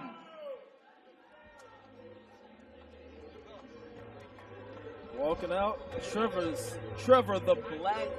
the man Blackie Chan Ollison. The man Blackie Chan. Okay? That's a great nickname. That's a hard one to get out. I'm with you. The man Blackie Chan. We've got another welterweight fight here. This, of course, is a professional fight. I believe it's a title fight, correct? Yeah. So, fight for the welterweight Attitude MMA professional title tonight. Someone's going to be the first, I believe the first welterweight Attitude MMA pro title, pro champ. Don't think we've ever had a welterweight pro champion. Got great Attitude. Yeah. So it looks like he's fighting out of Blackish Chan Combat Culture. Nice. Interesting gym name there. Interesting. Fighting out of Malvern, Arkansas. You know, we've seen a lot of guys fight out of Malvern, Arkansas. They've had a couple of really good teams over there. Fought at Attitude Memphis, MMA in the past. Tennessee, welcome to the arena, Danny Barlow. Now this left-handed guy, Barlow, we already know he's going to come put on the show. Yeah, we saw him at the last Attitude card that we did a while back. I mean, just demolished his opponent. Demolished him. Yeah, he is extremely talented. By the way, he corrected me. It's a left-hand to God. Left-handed God. Yeah, okay. I said left-hand up God. He goes, no. Left-hand to God. Left-hand to God. He was that left hand is nothing to play with. No. He has a lot of power. He was a track star, big track star back in the day. He was actually training for the Olympics when he decided to switch to MMA. And he's had a successful run in MMA. That's for sure. Now, his opponent, Trevor Ollison, we'll talk about him for just a quick second. He's been around a long time. He's been training 12 years. He has been fighting bare knuckle. Also just signed a 4-fight deal with a bare knuckle fight company. So he likes boxing, bare knuckle fighting, kickboxing, MMA. He's an all-around kind of fighter. All right, so looking at the tail of the tape, a little bit of an age difference here. Trevor Ollison comes in at 33 years of age versus 26 for Danny Barlow. Danny, of course, has a height advantage, 6'2" to 5'11". Was a welterweight bout. Looks like Trevor might have missed weight here a little bit, 173.2. Danny coming in at 170, so handling business like he's supposed to. Trevor Ollison with a 5-5 record versus Danny's undefeated 4-0 record. Odds here -210 for Danny Barlow to +180 for Trevor Ollison. How do you feel about those odds? Kind of got a feeling what's going to happen. I mean, we all know, we all got that feeling. We know Danny comes to handle business. I mean, he's definitely the favorite for a reason. I mean, this kid is super special, super special. He has fireworks, he's athletic, he's smart, he's respectful. I mean, he has the total package, Danny Barlow. Do you see him making it to the UFC? Yeah. Ladies and gentlemen, our next contest is a pro bout scheduled for 5 5-minute rounds in the 170-pound division. The strap is on the line, baby. The welterweight Attitude MMA title. Here we go. Ladies and gentlemen, introducing first, fighting out of the blue corner, a mixed martial artist with 5 wins in 10 bouts. Standing 5 feet 11 inches tall, weighing 172.3 pounds. Fighting out of Malvern, Arkansas, representing Blackish Chan combat culture. Give it up for Trevor, the man Blackish Chan Ollison. His adversary, ladies and gentlemen, a mixed martial artist, undefeated, 4 victories, 2 finishes with 1 win by knockout. Standing 6 feet 2 inches tall, weighing 170.3 pounds. Fighting out of Westwood and Memphis, Tennessee, representing Law School MMA. Give it up for Danny, left hand of God, Barlow! Third man in charge of the action, Mr. Rocky DeMere. Fighters, bring it in. Referee bringing him to the center of the cage here, guys, for instructions. And it looks like Danny might be bringing the rat tail back. Is that what I'm saying? Memphis, Tennessee, the champions on the line. Man, I ain't seen one of those since 1981. Now, you were saying what I know about Danny? Yeah. I've been with a lot of fighters. Danny is hard to deal with. Yeah. Even for me. Yeah. And I can imagine. Yeah, he's rangy. It's so hard to get in on Danny. He doesn't like to get touched. That's the thing. He doesn't like to get touched. He's real twitchy. He has good reaction. That's a quick left hand. Yep. Ollison's got his hands down a lot there. He's trying to fight kind of unorthodox here. Maybe trying to throw Danny off his game. Now, Trevor Ollison's got a lot of experience, though. Yeah, so. yeah. You can't knock experience. No. That was a heavy strike. He's pretty unorthodox, moving a lot. You know, it's the Blackie Chan in him, huh? That's exactly what it is. It's the Blackie Chan. Yeah, by the way, that Blackie Chan's Combat Culture, that's the name of his podcast on YouTube. Podcast. Yeah. Podcast on YouTube, yep. Oh. Nice, he's in there. Nice hands from Ollison. Nice jab. That was a quick jab. Danny is so fast. Nice leg kick. That's about 4 jabs. He's just shot right in there. And he's got a strong leg kick, too. Really strong leg kick.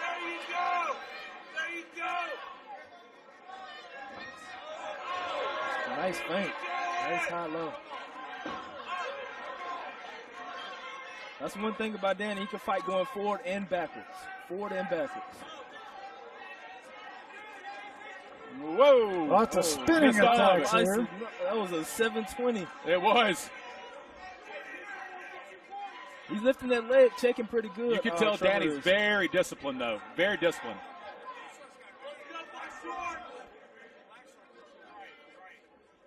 Yeah, tight moves. Now, he likes to show out, too. So yeah. Once he gets comfortable, he'll show out, too. But, you know, best to play it safe in the beginning. So I can see Ollison being very predictable. Nice body shot from Trevor. Trevor Ollison with some spat strikes. He is everywhere. Yeah. Kind of hard to predict. That's unpredictable right there, It's unpredictable. Hands high, chin down. That's all I can say. Yeah, that left hand comes like a missile, doesn't it? There it was right there. Yeah, once that left hand. That hurt him. He's hurt. Yeah, you don't like that. Yeah, he's hurt. Yeah, he's done. That left hand is so discouraging. He's calmed down a lot. He felt that power, and he doesn't want to deal with it.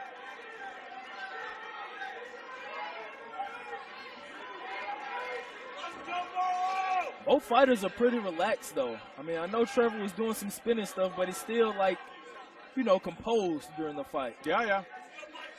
It's experience, guys. Yeah, it's wearing on him, though. You can see it in his face that, he's breathing a little harder. Yeah, he doesn't have the same look after that left earlier. Nah. He's like, what the hell just hit me? See? Big head kick. He should stay in a closed stance. Once he gets in that, I'm sorry. Oh, wow. Man. Yeah. That's a serious straight left. Yeah. You don't want to see that. He had a better chance staying southpaw against Danny. Yeah. Danny left is too strong. He should have stayed southpaw. Now, Danny isn't going to rush in for the kill. You get someone hurt, that's a mark of a vet. You don't rush in. I think he's going to let him stand back up. Try to get him. I mean, he's definitely getting the better of those exchanges on the feet. No, that looked like a slip. Yeah, it was a slip on the mat. Yeah, Danny's right Good back scramble up. back up. Ollison's in a lot of trouble Yeah, here. I He's think hurt. Ollison's hurt. He doesn't want to stand up with Danny anymore. He is hurt. Yeah, this isn't going to go any further. That's going to do it. I don't think he's going to. The man with the bat is back. Yeah, that's it. That's it. So another first round stoppage for right hand to God. Excuse me, left hand to God. Baby. That's how you Danny Barlow. Danny Barlow's, ladies and gentlemen, with Brian Hall, center ring. And the cage man, of course, can't get the cage man. He had a hell of a takedown in the beginning. He did. Yeah, those coaches over at Law School MMA were working that stuff out, baby. It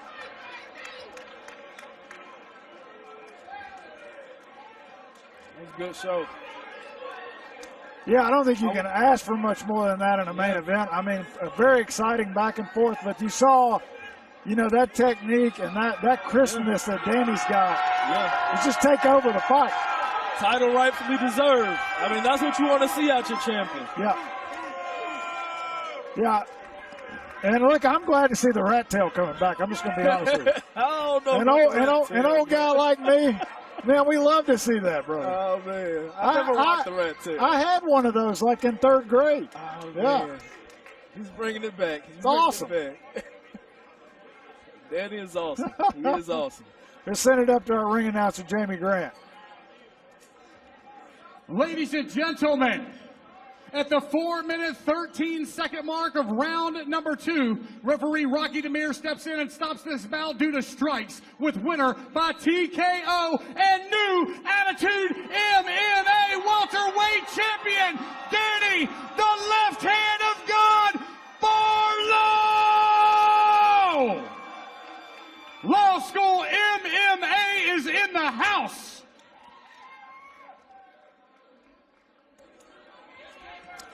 We're going to take a look at the replay real quick here, guys. Here it is after Danny's got him on the ground. There, just some nice ground and pound, big hammer fist with the right. And you can see right there, Ollison's almost looking at the referee, just like, hey, I'm done. But what ended it, what initiated it, was that straight left. Yeah. He felt that left, and you could see it in his eyes. Like, we're going to send it up to Dave Ferguson here for the post-fight interview here in the cage. Danny Barlow. New welterweight champ.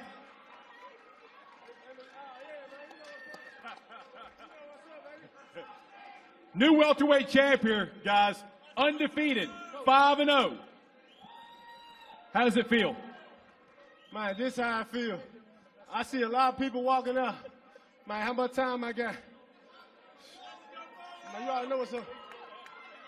All glory to my Lord and Savior Jesus Christ, man. That's why I do this. This is why I put on the show. This is why I work hard, man. Hey, hard work, man, dedication. Man, always keep God first. No matter how rough and how hard it get, keep God first. That's how everything works, bro. I just want to thank everybody first, of course, for coming out, but I got to thank those guys that helped me get the hardest thing out the way. Them weight cuts, baby. My Shell P in the Son of Wimby. Paul Kimball in the Son of Wimby. Brandon Gator in the Son of Wimby. Man, my coaches, Arthur Covenant, my strength and conditioning, my head coach, my jiu-jitsu coach, Jason Brian Hall. Man, my grandma, she put in work selling tickets. Happy birthday, baby. My sisters, everybody, my brothers, my dad. I see my boy in the back. I see you, D. The world's greatest DJ, baby. He came out to see me, man. There's a lot of people from Westwood that came out to see me, man. Yes, sir. Man, I love y'all, man. Hey, that's all I got to say right now, man. I love y'all support. We don't know. This might be, you know what I'm saying, the only time we get a chance to come together and support and love each other, man. I just thank y'all for coming out, man. Thank you for my whole team at Law School MMA. Man, y'all stay blessed, man. I might get a chance to thank everybody, but just know I do appreciate. I don't have enough time to thank everybody individually. I love y'all, man. And everybody out here, man, chill, baby. Let's get it.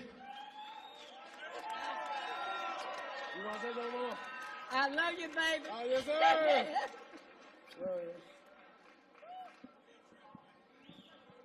Danny Barlow, I think you kind of said it all, my friend. Everybody, congratulations to the new 170 welterweight champ, Danny Left Hand to God Barlow. Give it up, guys. Congratulations, man. Yep. Thank you, brother. Dave, good job tonight, sir. Sorry, I stepped on you. So big win there for Danny, left hand to God Barlow, fighting out of Law School MMA here in Memphis, Tennessee. Amari, your thoughts on the fight? Man, we know Danny came to put on the show, and personally, that's what I expected. Yeah. You know, I don't think he's satisfied just knowing Danny. I think he wanted the hardcore KO knockout, like flatland type. But, yeah, it was good. The whole card was good. Great card. Yeah, I think so. Looking at the whole card, I mean, what did you guys see? Kind of what stood out to you? I know we just talked about the main event, but we talked about Keith Killswitch Dowell, his dominant win that we just saw. Like any other things like that stuck out to you guys? Of course, the co-main event, the main event, but these are things that we expect from these athletes. Yeah. I mean, Keith, we knew what was going to happen. Danny, we almost knew what was going to happen. You know, once they move up in ranks, Grant, maybe they can start bringing, you know, better competition for these killers down here. Well, and I think these are hardcore guys. I think to what David spoke about earlier, I think that's part of the problem is these guys have been so dominant. Yeah. There's not a lot of guys lining up to take them on right now. Yeah. Well, that's the thing. A lot of guys won't take the fights. Literally, just about everybody, you know, if you're fighting at the professional level, there's not a lot of competition in the area if you're kind of rising to the top. Like a Danny Barlow, like a Keith Dowell, right? So these guys have to start fighting outside of Memphis or try to bring people into Memphis, which is difficult to do also. Everybody wants to be on their, you know, home turf. Yeah, and, you know, they just don't want to come to the M. No. That's all it is. You know, yeah, I mean, who wants to fight a fighter like that on their home turf? I don't want to do that. Well, the kind of support, you saw the kind of support like Danny Barlow had here tonight. The crowd went crazy. And that home support, all those people cheering for you, means a lot. To make it to the top, though, these fighters are going to have to branch out, though. You have to branch out. There's nowhere around it. The world is too big to stay in your little hometown. But attitude is a good card. Great card. We have legit fighters. I believe that we can bring people from, you know, West Coast and up north and, you know, Florida, all the best fighters. And I think we saw that someday. We had some guys coming in from out of town to fight on the card. And I think, guys, if we look at this like from amateur all the way through the pro side of this card, I mean, the growth that we're seeing here in the Mid-South and with MMA is huge. Like the level of fights we're seeing now, even compared to 3 or 4 years ago, is just totally different.